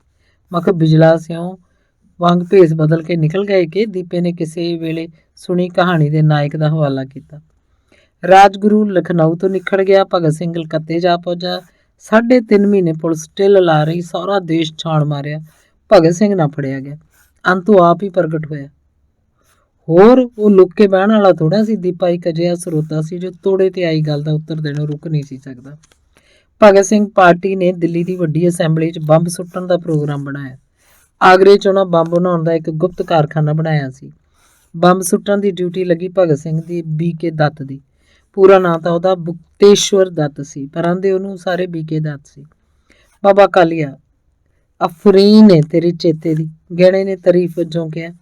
ਮੀਆਂ ਗਹਿਣਿਆਂ, ਤੁਹਾਡੇ ਮੌਲਵੀ ਸਾਰਾ ਕੁਰਾਨ ਸ਼ਰੀਫ ਹਿਫਜ਼ ਕਰ ਲੈਂਦੇ ਨੇ ਤੇ ਇਹ ਤਾਂ ਹੁਣ ਕੁਝ ਗਿਣਤੀ ਦੇ ਸ਼ਹੀਦਾਂ ਦੀਆਂ ਗੱਲਾਂ ਨੇ ਜਿਨ੍ਹਾਂ ਦੀਆਂ ਤਸਵੀਰਾਂ ਮੇਰੇ ਸੁਪਨਿਆਂ 'ਚ ਘੁਲ ਮਿਲ ਗਈਆਂ ਨੇ। ਫਿਰ ਇਹਨਾਂ ਸਾਰਿਆਂ ਨੂੰ ਮੈਂ ਜੇਲ੍ਹ 'ਚ ਵੇਖਿਆ। ਕੋਈ ਦਿਨ ਆਏਗਾ ਸਕੂਲਾਂ 'ਚ ਇਹਨਾਂ ਸ਼ਹੀਦਾਂ ਦੀਆਂ ਅਮਰ ਕਹਾਣੀਆਂ ਪੜ੍ਹਾਈਆਂ ਜਾਇਆ ਕਰਨਗੀਆਂ। ਅੱਜ ਕੱਲ੍ਹ ਲਾਹੌਰ, ਅੰਮ੍ਰਿਤਸਰ ਜਿੱਥੇ ਅੰਗਰੇਜ਼ਾਂ ਦੇ ਬੁੱਤ ਖੜੇ ਨੇ, ਉੱਥੇ ਕਰਤਾਰ ਸਿੰਘ ਸਰਾਭਾ ਤੇ ਭਗਤ ਸਿੰਘ ਵਰਗੇ ਕੌਮੀ ਪਰਵਾਨਿਆਂ ਦੇ ਬੁੱਤ ਹੋਣਗੇ। ਉਹਨਾਂ ਦੀ ਯਾਦ ਵਿੱਚ ਮੇਲੇ ਲੱਗਿਆ ਕਰਨਗੇ। ਭਈ ਉਹਨਾਂ ਪੁਜਾਈ ਵੀ ਸਿਰੋਂ ਪਰੇ ਆ। ਹੱਸ ਕੇ ਸਿਰ ਦੇਣੇ ਕੋਈ ਸੌਖਾ ਕੰਮ ਨਹੀਂ। ਟਹਿਲ ਸਿੰਘ ਨੇ ਸ਼ਰਧਾ ਨਾਲ ਸਿਰ ਹਿਲਾਉਂਦਿਆਂ ਕਿਹਾ। ਹਾਂ, ਫਿਰ ਬੰਬ ਸੁੱਟਣ ਦੀ ਗੱਲ ਦੱਸਣ ਲੱਗਾ ਸੀ। ਆਹੋ, ਬਾਬੇ ਕਾਲੀ ਦਾ ਬੜਾ ਸ਼ਰਧਾਵਾਨ ਉਹ ਸਰੋਤਾ ਸੀ। ਕਹਿਣ ਲੱਗਾ, ਅਸੈਂਬਲੀ 'ਚ ਕੁਝ ਮੈਂਬਰ ਦੇਸੀ ਵੀ ਹੁੰਦੇ ਆ, ਹੁਣ ਵੀ ਹੈ। ਅੰਗਰੇਜ਼ਾਂ ਨੇ ਲੋਕਾਂ ਦਾ ਗਲ ਘੁੱਟਣ ਵਾਸਤੇ 2 ਬਿੱਲ ਪੇਸ਼ ਕੀਤੇ। ਅਸੈਂਬਲੀ ਨੇ ਬਹੁ ਗਿਣਤੀ ਨਾਲ ਦੋਵੇਂ ਬਿੱਲ ਰੱਦ ਕਰ ਦਿੱਤੇ। ਵਾਇਸਰਾਏ ਨੇ ਕਿਹਾ, ਮੈਂ ਆਪਣੇ ਖਾਸ ਅਖਤਿਆਰਾਂ ਨਾਲ ਦੋਵੇਂ ਬਿੱਲ ਲਾਗੂ ਕਰ ਦਿਆਂਗਾ। ਭਗਤ ਸਿੰਘ ਕਿਹਾ, ਸੋਚਿਆ ਓਏ, ਇਹ ਕਿਹਾ ਟਕਵੰਜ ਹੋਇਆ। ਜੇ ਸਾਰੀ ਅਸੈਂਬਲੀ ਦੀ ਕੀਤੀ ਇੱਕ ਬੰਦੇ ਨੇ ਰੱਦ ਕਰ ਦੇਣੀ ਹੋਈ ਤਾਂ ਮੈਂਬਰ ਬਣਾਉਣ ਦਾ ਕੀ ਅਰਥ? ਇਹ ਤਾਂ ਫਿਰ ਔਰੰਗੇ ਵਾਲਾ ਰਾਜ ਹੋਇਆ ਸੀ। ਅਸੀਂ ਦੱਸਣਾ ਹੈ ਕਿ ਸਾਨੂੰ ਇਹੋ ਜਿਹਾ ਰਾਜ ਪ੍ਰਵਾਨ ਨਹੀਂ। ਸੋ ਉਹਨਾਂ ਅਸੈਂਬਲੀ 'ਚ ਬੰਬ ਸੁੱਟਣ ਦਾ ਪ੍ਰੋਗਰਾਮ ਬਣਾ ਲਿਆ। ਜਿੱਦਣ ਵਾਇਸਰਾਏ ਨੇ ਉਹਨਾਂ ਬਿੱਲਾਂ ਦਾ ਐਲਾਨ ਕਰਨਾ ਸੀ, 8 ਅਪ੍ਰੈਲ 1929 ਨੂੰ, ਭਗਤ ਸਿੰਘ ਤੇ BK ਦੱਤ ਵੀ ਬੰਬ ਲੈ ਕੇ ਅਸੈਂਬਲੀ ਹਾਲ 'ਚ ਜਾ ਵੜੇ। ਜਿੱਥੇ ਗੈਲਰੀ 'ਚ ਕਾਰਵਾਈ ਵੇਖਣ ਵਾਲੇ ਲੋਕ ਬਹਿੰਦੇ ਨੇ, ਉੱਥੇ ਇਹ ਦੋਵੇਂ ਜਾ ਬੈਠੇ। ਵਿਠਲ ਭਾਈ ਪਟੇਲ, ਪੰਡਤ ਜਵਾਹਰ ਲਾਲ ਨਹਿਰੂ ਵਾਇਸਰਾਏ ਦੀ ਕੁਰਸੀ ਦੇ ਨੇੜੇ ਬਹਿੰਦੇ ਸੀ। ਭਗਤ ਸਿੰਘ ਹੋਰਾਂ ਪਹਿਲਾਂ ਹੀ ਪੱਕੀ ਠਾਣੀ ਸੀ ਵੀ ਬੰਬ ਪਿਛਲੇ ਪਾਸੇ ਖਾਲੀ ਥਾਂ ਤੇ ਸੁੱਟਣੇ ਨੇ। ਕਿਸੇ ਨੂੰ ਮਾਰਨਾ ਨਹੀਂ, ਸਿਰਫ ਦਬਕਾਉਣਾ ਹੈ। ਤੇ ਬੰਬ ਉਚੇਚੇ ਇਸ ਢੰਗ ਦੇ ਬਣਾਏ ਸੀ ਜੋ ਖੜਾਕ ਬਹੁਤ ਕਰਨ ਪਰ ਜਾਨ ਦਾ ਨੁਕਸਾਨ ਨਾ ਹੋਵੇ। ਜਿਸ ਵੇਲੇ ਵਾਇਸਰਾਏ ਨੇ ਉਹਨਾਂ ਬਿੱਲਾਂ ਦਾ ਐਲਾਨ ਕੀਤਾ, ਭਗਤ ਸਿੰਘ ਆਪਣੇ ਥਾਂ ਤੋਂ ਉੱਠਿਆ ਤੇ ਉਹਨੇ ਵਾਇਸਰਾਏ ਦੀ ਕੁਰਸੀ ਦੇ ਪਿਛਲੇ ਪਾਸੇ ਬੰਬ ਦੇ ਮਾਰਿਆ। ਬੰਬ ਦੇ ਫਟਣ ਨਾਲ ਸਾਰਾ ਹਾਲ ਕੰਬ ਗਿਆ। ਮਗਰੋਂ ਦੂਜਾ ਬੰਬ BK ਦੱਤ ਨੇ ਮਿੱਥੀ ਥਾਂ ਤੇ ਸੁੱਟਤਾ। ਉਹਨਾਂ ਦੇ ਖੜਾਕ ਨਾਲ ਧਰਤੀ ਕੰਬ ਉੱਠੀ। ਸਾਰਾ ਹਾਲ ਧੂਏ ਨਾਲ ਭਰ ਗਿਆ। ਅਸੈਂਬਲੀ ਹਾਲ 'ਚ ਭਾਜੜ ਪੈ ਗਈ। ਹਰ ਕੋਈ ਆਪਣੀ ਜਾਨ ਬਚਾਉਣ ਵਾਸਤੇ ਜਿੱਧਰ ਮੂੰਹ ਹੋਇਆ ਭੱਜ ਉੱਠਿਆ। ਪਲ ਦਾ ਪਲ ਹੇਠਲੀ ਉੱਤੇ ਆ ਗਈ। ਉਸ ਵੇਲੇ ਭਗਤ ਸਿੰਘ ਹੋਰੀ ਨੱਸਣਾ ਚਾਹੁੰਦੇ, ਭੀੜ 'ਚ ਰਲ ਕੇ ਖਿਸਕ ਸਕਦੇ ਸੀ, ਪਰ ਉਹਨਾਂ ਪਹਿਲਾਂ ਹੀ ਪ੍ਰੋਗਰਾਮ ਬਣਾਇਆ ਸੀ ਵੀ ਨੱਸਣਾ ਨਹੀਂ। ਉਹ ਦੋਵੇਂ ਆਪਣੀ ਥਾਂ ਤੇ ਨਾਅਰੇ ਲਾਉਂਦੇ ਰਹੇ। ਨਾਲ ਹੀ ਉਹਨਾਂ ਛਪੇ ਇਸ਼ਤਿਹਾਰ ਸੁੱਟੇ, ਜਿਨ੍ਹਾਂ ਦਾ ਮੋਟਾ ਜਿਹਾ ਅਰਥ ਸੀ ਵੀ ਅਸੀਂ ਇਹ ਬੰਬ ਕਿਸੇ ਦੀ ਜਾਨ ਲੈਣ ਵਾਸਤੇ ਨਹੀਂ ਸੁੱਟੇ, ਸਗੋਂ ਅੰਗਰੇਜ਼ਾਂ ਦੇ ਕੰਨ ਖੋਲ੍ਹਣ ਵਾਸਤੇ ਸੁੱਟੇ ਆ। ਦਲੇਰੀ ਵਾਲੀ ਹੱਦ ਹੈ ਬਾਬਾ ਕਾਲੀਆ। ਗਹਿਣਾ ਲੁਹਾਰ ਉਹਨਾਂ ਸੂਰਮਿਆਂ ਦੇ ਹੌਸਲੇ ਤੇ ਮੋਹਿਆ ਗਿਆ ਸੀ, ਜਿਨ੍ਹਾਂ ਤਲੀ ਤੇ ਸਿਰ ਰੱਖੇ ਹੁੰਦੇ ਨੇ ਉਹ ਮੌਤ ਤੋਂ ਕਦੋਂ ਡਰਦੇ ਨੇ। ਬਾਬੇ ਕਾਲੀ ਨੇ ਗਹਿਣੇ ਵੱਲ ਤੱਕਦਿਆਂ ਕਿਹਾ। ਦੋਵੇਂ ਬਾਹਾਂ ਉੱਚੀਆਂ ਕਰਕੇ ਨਾਅਰੇ ਲਾਈ ਜਾ ਰਹੇ ਸਨ। ਪੁਲਿਸ ਵਾਲੇ ਡਰਦੇ ਡਰਦੇ ਨੇੜੇ ਪਹੁੰਚੇ। ਭਗਤ ਸਿੰਘ ਨੇ ਹੱਸ ਕੇ ਕਿਹਾ, ਡਰੋ ਨਹੀਂ, ਸਾਡੇ ਕੋਲ ਕੁਝ ਨਹੀਂ, ਤੁਸੀਂ ਸਾਨੂੰ ਗ੍ਰਿਫਤਾਰ ਕਰ ਸਕਦੇ ਹੋ। ਮੁੱਕਦੀ ਗੱਲ ਦੋਵੇਂ ਸ਼ੇਰ ਫੜ ਕੇ ਪਿੰਜਰੇ 'ਚ ਬੰਦ ਕਰਤੇ। ਸਾਰੀਆਂ ਅਖਬਾਰਾਂ ਇਸ ਘਟਨਾ ਦੀ ਵਿਆਖਿਆ ਨਾਲ ਭਰੀਆਂ ਪਈਆਂ ਸੀ। ਇੱਕ ਦੇਸ਼ ਕੀ ਸਾਰੀ ਦੁਨੀਆ 'ਚ ਇਸ ਵਾਰਦਾਤ ਦੀ ਚਰਚਾ ਹੋਣ ਲੱਗ ਪਈ। ਕਈਆਂ ਤਾਂ ਦਲੇਰੀ ਕਰਕੇ ਭਗਤ ਸਿੰਘ ਤੇ ਦੱਤ ਦੇ ਫੋਟੋ ਵੀ ਛਾਪੇ। ਮੈਂ ਕਿਹਾ ਜੈ ਜੈ ਹੋ ਗਈ ਕਿ ਸਾਰੇ। ਦੀਪੇ ਨੇ ਉਤਸ਼ਾਹ ਭਰੀ ਸੁਰ 'ਚ ਕਿਹਾ। ਹਫ਼ਤੇ ਕੁ ਪਿੱਛੋਂ 15 ਅਪ੍ਰੈਲ ਲਾਹੌਰੋਂ ਸੁਖਦੇਵ, ਜੈਕਪਾਲ, ਕਿਸ਼ੋਰੀ ਲਾਲ ਫੜੇ ਗਏ। ਸਹਿਜੇ ਸਹਿਜੇ ਕੁਝ ਹੋਰ ਬੰਦੇ ਵੀ ਕਾਬੂ ਕਰ ਲਏ। ਫੇਰ ਆਈ ਮੁਕੱਦਮੇ ਦੀ ਵਾਰੀ। ਮੁਕੱਦਮਾ ਕਾਹਦਾ? ਡਰਾਮਾ ਕਰਨਾ ਸੀ ਸਰਕਾਰ ਨੇ। ਦਿੱਲੀ ਦੇ ਸੈਸ਼ਨ ਜੱਜ ਨੇ ਭਗਤ ਸਿੰਘ ਤੇ ਦੱਤ ਨੂੰ ਬੰਬ ਕੇਸ 'ਚ ਉਮਰ ਕੈਦ ਦੀ ਸਜ਼ਾ ਸੁਣਾਈ। ਸਜ਼ਾ ਸੁਣ ਕੇ ਦੋਹਾਂ ਨੇ ਇਨਕਲਾਬ ਨਾਅਰੇ ਲਾਏ। ਸ਼ੇਰਾਂ ਦੇ ਮੂੰਹਾਂ ਤੇ ਲਾਲੀਆਂ ਦਗ ਰਹੀਆਂ ਸੀ। ਫਿਰ ਸਾਰੇ ਲਾਹੌਰ ਜੇਲ੍ਹ 'ਚ ਇਕੱਠੇ ਹੋ ਗਏ। ਇੱਥੇ ਜੇਲ੍ਹ ਵਾਲਿਆਂ ਨਾਲ ਟੱਕਰ ਹੋ ਗਈ। ਜਾਣਦੇ ਹੋ ਜੇਲ੍ਹ ਦੇ ਦੜੇ ਦਰੋਗੇ ਕਿੰਨੇ ਅੜਬ ਹੁੰਦੇ ਨੇ, ਕਿਸੇ ਨੂੰ ਕੁਝ ਸਮਝਦੇ ਨਹੀਂ। ਟਹਿਲ ਸਿੰਘ ਕਹਿਣ ਲੱਗਾ। ਤੇ ਅੱਗੋਂ ਹੈਗੇ ਸੀ ਭਗਤ ਸਿੰਘ ਹੋਰੀ, ਜਿਹੜੀ ਵਾਇਸਰਾਏ ਨੂੰ ਕੁਝ ਨਹੀਂ ਸੀ ਸਮਝਦੇ, ਲੰਡੀ ਗੁੱਚੀ ਨੂੰ ਕੀ ਸਮਝਦੇ। ਬਸ ਆਪਸ 'ਚ ਟੱਕਰ ਹੋ ਗਈ। ਜੇਲ੍ਹ ਦੀ ਧੱਕੇਸ਼ਾਹੀ ਤੇ ਬੁਰੇ ਸਲੂਕ ਵਿਰੁੱਧ ਭਗਤ ਸਿੰਘ ਤੇ ਦੱਤ ਨੇ ਭੁੱਖ ਹੜਤਾਲ ਕਰਤੀ। ਕੁਝ ਦਿਨਾਂ ਪਿੱਛੋਂ ਬਾਕੀ ਸਾਥੀਆਂ ਵੀ ਭੁੱਖ ਹੜਤਾਲ ਕਰਤੀ। ਸਾਰੇ ਉਸ ਵੇਲੇ 20 ਤੋਂ ਉੱਤੇ ਸੀ। ਭਗਤ ਸਿੰਘ ਤੇ ਦੱਤ ਨੇ 81 ਦਿਨ ਭੁੱਖ ਹੜਤਾਲ ਰੱਖੀ। ਮੂੰਹ ਨਾਲ ਆਖ ਲੈਣਾ ਹੈ 81 ਦਿਨ। 51 ਦਿਨ ਤਾਂ ਉਹਨਾਂ ਦੇ ਬਾਕੀ ਸਾਥੀਆਂ ਨੂੰ ਵੀ ਹੋ ਗਏ ਸੀ, ਕੁਝ ਕੁ ਨੂੰ ਤਾਂ ਵਧੇਰੇ ਦਿਨ ਵੀ। ਵਿਚਾਰਾ ਜੈਤਨ ਦਾਸ ਭੁੱਖ ਹੜਤਾਲ ਦੇ ਕਾਰਨ ਜੇਲ੍ਹ 'ਚ ਹੀ ਚਲਾਣਾ ਕਰ ਗਿਆ, ਸ਼ਹੀਦ ਹੋ ਗਿਆ। ਸ਼ਹੀਦ ਕੋਲੋਂ ਗਹਿਣੇ ਨੇ ਵਧੇਰੇ ਸਤਿਕਾਰ ਵਾਲਾ ਸ਼ਬਦ ਵਰਤ। ਹਾਂ, ਉਹ ਸ਼ਹੀਦ ਹੋ ਗਿਆ, ਬਾਬੇ ਕਾਲੀ ਨੇ ਸਿਰ ਹਿਲਾਉਂਦਿਆਂ ਕਿਹਾ, ਜਿਵੇਂ ਮਹਿਸੂਸ ਕਰ ਰਿਹਾ ਹੋਵੇ ਕਿ ਉਹਨੂੰ ਪਹਿਲਾਂ ਹੀ ਉਹਦੇ ਵਾਸਤੇ ਸ਼ਬਦ ਸ਼ਹੀਦ ਵਰਤਣਾ ਚਾਹੀਦਾ ਸੀ। ਉਹਦੀ ਸ਼ਹੀਦੀ ਦੀ ਖਬਰ ਸੁਣ ਕੇ ਸਾਰੇ ਦੇਸ਼ 'ਚ ਤਰਥੱਲੀ ਮਚ ਗਈ। ਜੈਤਨ ਦਾਸ ਬੰਗਾਲੀ ਸੀ, ਉਹਦੀ ਅਰਥੀ ਕਲਕੱਤੇ ਪਹੁੰਚਾਈ ਗਈ। ਜਿਸ ਸਟੇਸ਼ਨ ਤਾਈਂ ਗੱਡੀ ਲੰਘਦੀ, ਹਜ਼ਾਰਾਂ ਲੋਕ ਸ਼ਹੀਦ ਨੂੰ ਸ਼ਰਧਾਂਜਲੀ ਭੇਟਾ ਕਰਨ ਵਾਸਤੇ ਇਕੱਠੇ ਹੋ ਜਾਂਦੇ। ਸਾਰੀ ਦੁਨੀਆ ਨੇ ਅੰਗਰੇਜ਼ਾਂ ਨੂੰ ਬੁਰਾ ਕਿਹਾ। ਹੁਣ ਸੁਣੋ, ਭਗਤ ਸਿੰਘ ਹੋਰਾਂ ਦੇ ਮੁਕੱਦਮੇ ਦੀ ਭੁੱਖ ਹੜਤਾਲ ਤਾਂ ਉਹਨਾਂ ਜੈਤਨ ਦਾਸ ਦੇ ਸ਼ਹੀਦ ਹੋਣ ਤੋਂ 10-11 ਦਿਨ ਪਹਿਲਾਂ 2 ਸਤੰਬਰ ਨੂੰ ਛੱਡਤੀ ਸੀ, ਕਿਉਂਕਿ ਜੇਲ੍ਹ ਵਾਲਿਆਂ ਨੇ ਉਹਨਾਂ ਦੀਆਂ ਸਾਰੀਆਂ ਸ਼ਰਤਾਂ ਮੰਨ ਲਈਆਂ ਸੀ। ਮੁਕੱਦਮਾ ਭੁੱਖ ਹੜਤਾਲ ਦੇ ਵਿੱਚ ਹੀ ਚੱਲਦਾ ਰਿਹਾ। ਉਹ ਸ਼ਾਇਦ ਜੁਲਾਈ 10 ਤਰੀਕ 'ਚ ਹੀ ਸ਼ੁਰੂ ਹੋ ਗਿਆ। ਨਾਲੇ ਦੱਸਿਆ ਹੀ ਉਹਨਾਂ ਨੂੰ ਉਮਰ ਕੈਦ ਹੋ ਗਈ ਸੀ। ਉਹ ਤਾਂ ਦਿੱਲੀ ਵਾਲੇ ਬੰਬ ਕੇਸ 'ਚ ਹੋਈ ਸੀ ਤੇ ਇਹ ਮੁਕੱਦਮਾ ਸੀ ਸਾਂਡਰਸ ਦੇ ਕਤਲ ਦਾ। ਉਹਨਾਂ ਦਾ ਮੁਕੱਦਮਾ ਇੱਕ ਸਪੈਸ਼ਲ ਮੈਜਿਸਟ੍ਰੇਟ ਸੁਣਿਆ ਕਰਦਾ ਸੀ। ਮੈਜਿਸਟ੍ਰੇਟ ਦੇ ਫੈਸਲੇ ਦੀ ਅਪੀਲ ਹੋ ਸਕਦੀ ਸੀ। ਪਿੱਛੋਂ ਸਰਕਾਰ ਨੇ ਇੱਕ ਐਲਾਨ ਰਾਹੀਂ ਉਹ ਮੁਕੱਦਮਾ ਸੁਣਨ ਵਾਸਤੇ ਇੱਕ ਨਵੀਂ ਸਪੈਸ਼ਲ ਅਦਾਲਤ ਬਣਾਤੀ, ਜਿਹਦੀ ਅਪੀਲ ਨਹੀਂ ਸੀ ਹੋ ਸਕਦੀ। ਅਦਾਲਤ ਦੇ ਸਾਹਮਣੇ ਭਗਤ ਸਿੰਘ ਹੋਰਾਂ ਡਟ ਕੇ ਬਿਆਨ ਦਿੱਤੇ। ਉਹ ਕਿਸੇ ਗੱਲੋਂ ਮੁੱਕਰੇ ਨਹੀਂ, ਸਗੋਂ ਸਾਰੀਆਂ ਗੱਲਾਂ ਬੜੀਆਂ ਖੋਲ੍ਹ ਕੇ ਕਹੀਆਂ। ਅੰਗਰੇਜ਼ਾਂ ਦੀਆਂ ਕਾਲੀਆਂ ਕਰਤੂਤਾਂ ਪੁੱਜ ਕੇ ਨਸ਼ਰ ਕੀਤੀਆਂ। ਇਨਸਾਫ ਤੇ ਉਦੋਂ ਹੋਣਾ ਨਹੀਂ ਸੀ, ਗੱਲ ਸਾਰੀ ਪਹਿਲਾਂ ਹੀ ਮਿਥੀ ਹੋਈ ਸੀ। ਅੰਤ ਅਦਾਲਤ ਨੇ ਭਗਤ ਸਿੰਘ, ਰਾਜਗੁਰੂ, ਸੁਖਦੇਵ ਨੂੰ ਫਾਂਸੀ ਦੀ ਸਜ਼ਾ ਸੁਣਾ ਦਿੱਤੀ। 7 ਅਕਤੂਬਰ 1930। ਅਖਬਾਰਾਂ 'ਚ ਖਬਰ ਪੜ੍ਹ ਕੇ ਸਾਰੇ ਦੇਸ਼ 'ਚ ਹਲਚਲ ਮਚ ਗਈ। ਲੋਕਾਂ ਅੰਦਰ ਜੋਸ਼ ਮਿਉਂਦਾ ਨਹੀਂ ਸੀ। ਸੱਚੀ ਗੱਲ ਹੈ, ਉਸ ਵੇਲੇ ਭਗਤ ਸਿੰਘ ਦਾ ਮਹਾਤਮਾ ਗਾਂਧੀ ਨਾਲੋਂ ਵੀ ਵਧੇਰੇ ਨਾਂ ਸੀ। ਥਾਂ ਥਾਂ ਰੋਸ ਵਜੋਂ ਜਲਸੇ ਮੁਜ਼ਾਹਰੇ ਹੋਏ। ਇਉਂ ਲੱਗਦਾ ਸੀ ਜਿਵੇਂ ਸਾਰੇ ਦੇਸ਼ 'ਚ ਗੜਬੜ ਹੋ ਜਾਏਗੀ। ਸਾਰੇ ਵੱਡੇ ਵੱਡੇ ਲੀਡਰ ਸ਼ਾਂਤਮਈ ਦੀ ਦੁਹਾਈ ਦੇ ਜਾ ਰਹੇ ਸੀ। ਇਸ ਵਾਸਤੇ ਅਮਨ ਰਿਹਾ। ਓਹੋ, ਸੱਜਣ ਸਿੰਘ ਨੇ ਠੰਡਾ ਸਾਹ ਭਰਿਆ। ਉਦੋਂ ਅਜੇ ਮਹਾਤਮਾ ਗਾਂਧੀ ਦਾ ਨਿਮਕ ਦਾ ਮੋਰਚਾ ਗਰਮ ਸੀ। ਲੋਕ ਧੜਾ ਧੜ ਜੇਲ੍ਹਾਂ ਵੱਲ ਤੁਰੇ ਜਾ ਰਹੇ ਸੀ। ਜਨਤਾ 'ਚ ਬੜਾ ਜੋਸ਼ ਸੀ। ਭਗਤ ਸਿੰਘ ਹੋਰਾਂ ਦੇ ਮੁਕੱਦਮੇ ਦਾ ਫੈਸਲਾ ਸੁਣ ਕੇ ਜੋਸ਼ ਹੋਰ ਵੱਧ ਗਿਆ। ਅਦਾਲਤ ਨੇ ਮੌਤ ਦੀ ਸਜ਼ਾ ਸੁਣਾਤੀ, ਪਰ ਅੰਗਰੇਜ਼ ਡਰਦੇ ਉਹਨਾਂ ਨੂੰ ਫਾਂਸੀ ਲਾਉਂਦੇ ਨਹੀਂ ਸੀ। ਉੱਤੋਂ ਆ ਰਿਹਾ ਸੀ 26 ਜਨਵਰੀ ਦਾ ਆਜ਼ਾਦੀ ਦਾ ਦਿਨ। ਉਹ ਦਿਨ ਮਨਾਉਣ ਦੀਆਂ ਸਾਰੇ ਦੇਸ਼ 'ਚ ਤਿਆਰੀਆਂ ਹੋ ਰਹੀਆਂ ਸੀ। ਅੰਗਰੇਜ਼ਾਂ ਨੇ ਲੋਕਾਂ ਦਾ ਜੋਸ਼ ਕੁਝ ਠੰਡਾ ਕਰਨ ਵਾਸਤੇ ਆਜ਼ਾਦੀ ਦੇ ਦਿਨ ਮਹਾਤਮਾ ਗਾਂਧੀ ਨੂੰ ਛੱਡਤਾ। ਨਾਲ ਹੀ ਵਾਇਸਰਾਏ ਨੇ ਗਾਂਧੀ ਨੂੰ ਸੁਲ੍ਹਾ ਵਾਸਤੇ ਗੱਲਬਾਤ ਕਰਨ ਲਈ ਸੱਦਾ ਦੇ ਦਿੱਤਾ। ਮੁਲਾਕਾਤਾਂ ਸ਼ੁਰੂ ਹੋ ਗਈਆਂ। ਲੋਕਾਂ ਦਾ ਧਿਆਨ ਉਸ ਪਾਸੇ ਹੋ ਗਿਆ। ਮੋਰਚਾ ਚੱਲਦਾ ਤਾਂ ਰਿਹਾ, ਪਰ ਪਹਿਲਾਂ ਵਰਗਾ ਜੋਸ਼ ਤੇ ਉਤਸ਼ਾਹ ਨਾ ਰਿਹਾ। ਸੱਚ ਜਾਣੋ, ਜਿੰਨਾ ਚਿਰ ਲੀਡਰ ਅੰਦਰ ਹੋਵੇ ਲੋਕ ਅੱਖਾਂ ਮੀਟ ਕੇ ਮਗਰ ਤੁਰੇ ਜਾਣਗੇ। ਜਦੋਂ ਲੀਡਰ ਬਾਹਰ ਆ ਜਾਏ ਫਿਰ ਕਿਸੇ ਦਾ ਦਿਲ ਨਹੀਂ ਜੇ ਕਰਦਾ ਅੰਦਰ ਰਹਿਣ ਨੂੰ। ਮੈਂ ਤਾਂ ਆਪਣੀ ਗੱਲ ਕਰਦਾ। ਖੈਰ, ਗਾਂਧੀ ਇਰਬਨ ਸਮਝੌਤਾ ਹੋ ਗਿਆ। ਮੋਰਚਾ ਵੀ ਸਮਝੋ ਬੰਦ ਹੋ ਗਿਆ ਤੇ ਜਿਹੜੀਆਂ ਸ਼ਰਤਾਂ ਸਾਡੇ ਲੀਡਰਾਂ ਨੇ ਮੰਨੀਆਂ ਸੀ ਉਹਨਾਂ ਤੇ ਲੋਕ ਖੁਸ਼ ਨਹੀਂ ਸੀ, ਪਰ ਇੰਨੀ ਆਸ ਸਾਰੇ ਲਾਈ ਬੈਠੇ ਸੀ ਕਿ ਸ਼ਾਇਦ ਬਾਕੀ ਕੈਦੀਆਂ ਨਾਲੋਂ ਭਗਤ ਸਿੰਘ ਹੋਰੇ ਵੀ ਰਿਹਾ ਕਰ ਦਿੱਤੇ ਜਾਣ। ਪਰ ਉਹਨਾਂ ਨੂੰ ਸਰਕਾਰ ਕਦੋਂ ਛੱਡਣ ਲੱਗੀ ਸੀ? ਜਿਸ ਵੇਲੇ ਅੰਗਰੇਜ਼ਾਂ ਨੇ ਵੇਖਿਆ ਲੋਕਾਂ ਦਾ ਜੋਸ਼ ਠੰਡਾ ਹੋ ਗਿਆ, ਉਹਨਾਂ ਚੁੱਪਚਾਪ ਭਗਤ ਸਿੰਘ ਰਾਜਗੁਰੂ ਸੁਖਦੇਵ ਨੂੰ ਫਾਂਸੀ ਤੇ ਲਟਕਾ ਦਿੱਤਾ 23 ਮਾਰਚ 1931 ਨੂੰ। ਹੱਥ ਤੁਹਾਡੀ ਬੇੜੀ ਬੁੱਢਿਆ ਧਰੋ ਕੀਤਾ। ਸੱਜਣ ਸਿੰਘ ਤੇ ਟਹਿਲ ਸਿੰਘ ਦੀਆਂ ਲਗਭਗ ਇਕੱਠੀਆਂ ਆਵਾਜ਼ਾਂ ਆਈਆਂ। ਪਤਾ ਨਹੀਂ ਕਿਵੇਂ ਸ਼ਹਿਰ 'ਚ ਖਬਰ ਫੈਲ ਗਈ ਭਗਤ ਸਿੰਘ ਹੋਰਾਂ ਨੂੰ ਅੱਜ ਫਾਂਸੀ ਲਾਇਆ ਜਾਣਾ। ਬਸ ਘੜੀਆਂ ਪਲਾਂ 'ਚ ਸਾਰਾ ਸ਼ਹਿਰ ਹੁਮਾ ਕੇ ਜੇਲ੍ਹ ਦੇ ਬੂਹੇ ਅੱਗੇ ਆ ਇਕੱਠਾ ਹੋਇਆ। ਸਰਕਾਰ ਬੜੀ ਘਬਰਾਈ, ਪੁਲਿਸ ਦਾ ਵੀ ਉੱਥੇ ਕੋਈ ਸੁਰ ਹਿਸਾਬ ਨਹੀਂ ਸੀ। ਭਗਤ ਸਿੰਘ ਤੇ ਉਹਦੇ ਸਾਥੀ ਮਰਦਾਂ ਵਾਂਗ ਮੌਤ ਦੀ ਘੜੀ ਨੂੰ ਉਡੀਕ ਰਹੇ ਸੀ। ਸਾਰਾ ਦਿਨ ਇਸੇ ਤਰ੍ਹਾਂ ਲੰਘ ਗਿਆ। ਬਾਹਰ ਲੋਕਾਂ 'ਚ ਕਈ ਕਿਸਮ ਦੀਆਂ ਅਫਵਾਹਾਂ ਫੈਲ ਰਹੀਆਂ ਸੀ। ਕੋਈ ਆਂਦਾ ਉਹ ਤਾਂ ਕੱਲ ਰਾਤ ਦੇ ਫਾਂਸੀ ਤੇ ਚੜ੍ਹਾ ਦਿੱਤੇ ਗਏ, ਕੋਈ ਆਂਦਾ ਨਹੀਂ ਵਾਇਸਰਾਏ ਦੇ ਹੁਕਮ ਨਾਲ ਮੌਤ ਦੀ ਸਜ਼ਾ ਬਦਲ ਕੇ ਕਾਲੇ ਪਾਣੀ ਕਰਤੀ। ਜਿੰਨੇ ਮੂੰਹ ਉਨੀਆਂ ਗੱਲਾਂ। ਕਿਸੇ ਨੂੰ ਕੀ ਪਤਾ ਸੀ ਅੰਦਰ ਕੀ ਹੋ ਰਿਹਾ। ਮਿਲਖਾ ਸਿੰਘ ਨੇ ਥੱਕ ਗਈਆਂ ਲੱਤਾਂ ਦੇ ਹੇਠਾਂ ਉਤਾਂਹ ਕਰਦਿਆਂ ਕਿਹਾ, ਅੰਦਰ? ਬਾਬੇ ਕਾਲੀ ਨੇ ਉਹਦੇ ਵੱਲ ਤੱਕਦਿਆਂ ਕਿਹਾ, ਅੰਦਰ ਸਰਕਾਰ ਤਿਆਰੀ ਕਰ ਰਹੀ ਸੀ।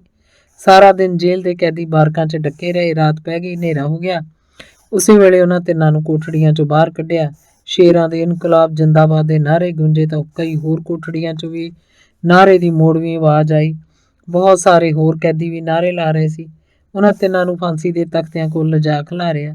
ਇੱਕ ਅਫਸਰ ਨੇ ਕਿਹਾ, ਭਗਤ ਸਿੰਘ ਤੂੰ ਅਜੇ 23-24 ਸਾਲ ਦਾ ਜਵਾਨ ਨਜ਼ਰ ਆਉਂਦਾ ਹੈ।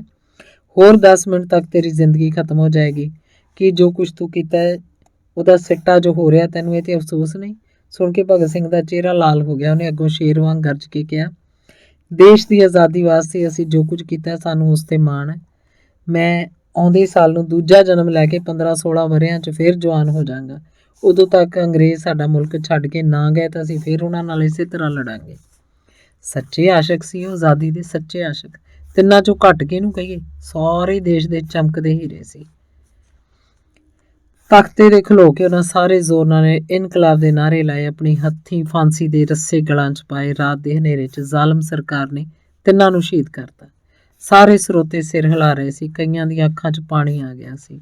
ਫਿਰ ਸਰਕਾਰ ਨੇ ਡਰਦਿਆਂ ਉਹਨਾਂ ਦੀਆਂ ਲੋਥਾਂ ਦਿੱਤੀਆਂ ਨਹੀਂ ਵਾਰਸਾਂ ਨੂੰ। ਰਾਤੋਂ ਰਾਤ ਪਿਛਲੇ ਪਾਸਿਓਂ ਚੋਰ ਦਰਵਾਜ਼ੇ ਤਾਈਂ ਕੱਢ ਕੇ ਫਿਰੋਜ਼ਪੁਰ ਨੂੰ ਲੈ ਗਏ। ਲੋਥਾਂ ਦੇ ਅੱਗੇ ਪਿੱਛੇ ਪੁਲਿਸ ਦੀਆਂ ਭਾਰੀਆਂ ਲਾਰੀਆਂ ਸੀ। ਕਸੂਰੋਂ ਉਹਨਾਂ ਅੱਧੀ ਰਾਤ ਇੱਕ ਗ੍ਰੰਥੀ ਨੱਥਾ ਸਿੰਘ ਨੂੰ ਉਠਾਇਆ, ਇੱਕ ਪੰਡਤ ਵੀ ਨਾਲ ਲੈ ਲਿਆ। ਸਤਲੁਜ ਦਰਿਆ ਦੇ ਉਰਾਰਲੇ ਕੰਢੇ ਰੇਲ ਦੇ ਪੁਲ ਥੱਲੇ ਤਿੰਨਾਂ ਸ਼ਹੀਦਾਂ ਦੀ ਇਕੱਠੀ ਚਿਖਾ ਬਣਾਈ। ਗ੍ਰੰਥੀ ਨੇ ਕੀਰਤਨ 16 ਪੜ੍ਹ ਕੇ ਅੰਤਮ ਅਰਦਾਸ ਕੀਤੀ। ਪੰਡਤ ਨੇ ਆਪਣੇ ਧਰਮ ਅਨੁਸਾਰ ਮੰਤਰ ਪੜ੍ਹੇ। ਮਿੱਟੀ ਦਾ ਤੇਲ ਪਾ ਕੇ 16 ਸੁਨੱਖਿਆਂ ਨੂੰ ਅੱਗ ਦੇ ਹਵਾਲੇ ਕਰਤਾ। ਅੱਧ ਸੜੀਆਂ ਲਾਸ਼ਾਂ ਦਰਿਆ ਦੇ ਹਵਾਲੇ ਕਰਕੇ ਪੁਲਿਸ ਦਿਨ ਦਾ ਚਾਨਣ ਹੋਣ ਤੋਂ ਪਹਿਲਾਂ ਖਿਸਕ ਗਈ। ਬਾਬਾ ਕਾਲੀਆ ਕਿਸੇ ਭਰੇ ਗਲੇ ਦੀ ਆਵਾਜ਼ ਆਈ, ਪਰ ਕਹਿਣ ਵਾਲਾ ਅੱਗੇ ਵਾਕ ਪੂਰਾ ਨਾ ਕਰ ਸਕਿਆ। 2-3 ਮਿੰਟ ਚੁੱਪ ਵਰਤੀ ਰਹੀ। ਤੇ ਉਹਨਾਂ ਦੇ ਬਾਕੀ ਸਾਥੀ? ਬਾਕੀਆਂ 'ਚੋਂ ਕਈਆਂ ਨੂੰ ਉਮਰ ਕੈਦ, ਕੁਛ ਨੂੰ 7-7 ਸਾਲ, 1-2 ਨੂੰ 5 ਸਾਲ। ਬਾਬੇ ਕਾਲੀ ਨੇ ਧੀਮੀ ਸੁਰ 'ਚ ਕਿਹਾ, ਜਿਵੇਂ ਉਹ ਸਰੀਰ ਕਰਕੇ ਕੁਝ ਥੱਕ ਗਿਆ ਹੋਵੇ, ਸ਼ੇਰ ਦੇਸ਼ ਉੱਤੋਂ ਜਵਾਨੀਆਂ ਵਾਰ ਗਏ। ਗੱਲ ਮੁਕਾ ਕੇ ਬਾਬਾ ਕਾਲੀ ਲੰਮਾ ਪੈ ਗਿਆ। ਸੱਜਣ ਸਿੰਘ ਤੇ ਦੀਪਾ ਉਹਨੂੰ ਮੁੱਠੀਆਂ ਭਰਨ ਲੱਗੇ। ਧੰਨਵਾਦ।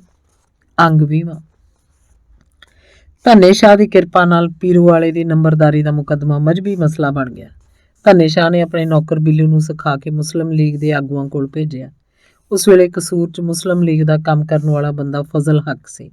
ਉਹ ਕੋਟ ਮੁਰਾਦ ਖਾਂ ਦਾ ਕਸਾਈ, ਹਰ ਤਰ੍ਹਾਂ ਚੱਲਦਾ ਪੁਰਜਾ ਤੇ ਪੁੱਜ ਕੇ ਸ਼ਰਾਰਤੀ ਸੀ। ਉਹ ਬਿੱਲੂ ਜਾਂ ਮਾਪਿਆਂ ਦਾ ਬੁਲੰਦ ਖਾਂ ਕਹਿ ਲਓ, ਬਚਪਨ ਦਾ ਬੇਲੀ ਸੀ। ਦੋਵੇਂ ਇੱਕੋ ਟੱਬਰ 'ਚੋਂ ਸੀ। ਫਜ਼ਲ ਹੱਕ ਦੇ ਘਰ ਦੀ ਹਾਲਤ ਵੀ ਬਹੁਤੀ ਚੰਗੀ ਨਹੀਂ ਸੀ। ਕਦੇ ਉਹ ਵੀ ਨਿਰਾ ਫੱਜਾ ਹੀ ਹੁੰਦਾ ਸੀ, ਪਰ ਉਹ ਮੁਸਲਿਮ ਲੀਗ 'ਚ ਰਲ ਕੇ ਫੱਜੇ ਤੋਂ ਫਜ਼ਲ ਹੱਕ ਬਣ ਗਿਆ ਸੀ। ਉਹ ਆਪਣੀ ਤਾਕਤ ਨੂੰ ਵਧਾ ਚੜ੍ਹਾ ਕੇ ਦੱਸਣ 'ਚ ਬੜਾ ਉਸਤਾਦ ਸੀ। ਉਹਦੇ 'ਚ ਇੱਕ ਗੁਣ ਵੀ ਸੀ, ਉਹ ਅਣਥੱਕ ਕਾਮਾ ਸੀ। ਰਾਤ ਦਿਨ ਪਾਰਟੀ ਦੇ ਕੰਮਾਂ 'ਚ ਭੱਜਾ ਫਿਰਦਾ, ਉਹ ਕਦੇ ਅੱਕਦਾ ਨਹੀਂ ਸੀ।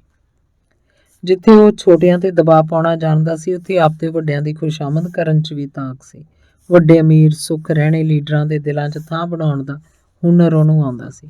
ਇਹੀ ਕਾਰਨ ਸੀ ਫਜ਼ਲ ਹੱਕ ਸਾਰੇ ਸ਼ਹਿਰ 'ਚ ਮਸ਼ਹੂਰ ਹੋ ਗਿਆ। ਬਿੱਲੂ ਰਾਹੀਂ ਸੁਨੇਹਾ ਮਿਲਦਿਆਂ ਫਜ਼ਲ ਹੱਕ ਧੰਨੇ ਸ਼ਾਹ ਦੀ ਸੇਵਾ 'ਚ ਹਾਜ਼ਰ ਹੋ ਗਿਆ। ਸ਼ਾਹ ਜੀ, ਸ਼ੁਕਰ ਹੈ ਜੇ ਆਪ ਨੇ ਯਾਦ ਫਰਮਾਇਆ, ਅਸੀਂ ਤਾਂ ਆਪ ਦੇ ਬੱਚੇ ਹਾਂ। ਉਹਨੇ ਬੜੇ ਖੁਸ਼ਾਮਦੀ ਢੰਗ ਨਾਲ ਕਿਹਾ, ਹੁਕਮ ਕਰੋ।